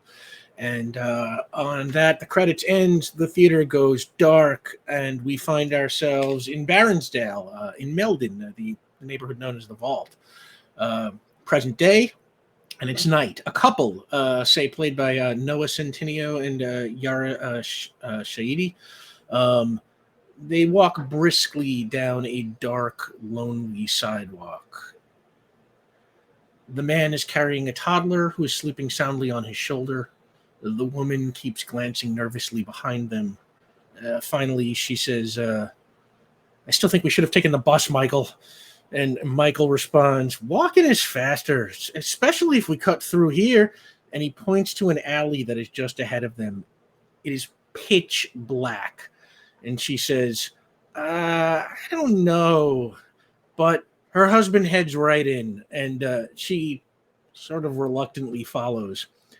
About 100 feet in, this terrifying-looking guy with a big handgun leaps out from behind a dumpster. Allison screams, but the man with the gun just laughs and says, no one's going to hear you screaming out here, honey. Now just give me your cash and your jewelry, and if I'm happy with what I get, you might just... And before he can finish, a figure drops down from above and makes a superhero landing between the couple and the mugger. They're all dressed in black body armor like a SWAT trooper, but with a heavy red cape and a large hood pulled over their head and a red cloth tied around the bottom of their face like a bandana and big thick goggles that obscure their eyes. And the mugger takes a step back and says, I know you. You're the one. And the one doesn't move or say anything. And the mugger says, and I know you ain't bulletproof. And he raises his gun and unloads his clip right into the one's chest. But the bullets all just bounce right off, and the one doesn't even flinch. And in complete disbelief, the mugger says, what the hell? And as he does, the one leaps at him, connecting a punch to the mugger's head so loud the cracking sound just echoes all down the alley. And the mugger falls to the ground, and the one looks down at him and says, you're thinking of somebody else. Then, as the stunned couple watches, the one shoots a grappling hook to the top of an adjacent building and lifts up, disappearing into the shadows. As we cut to black, thanks for playing with us.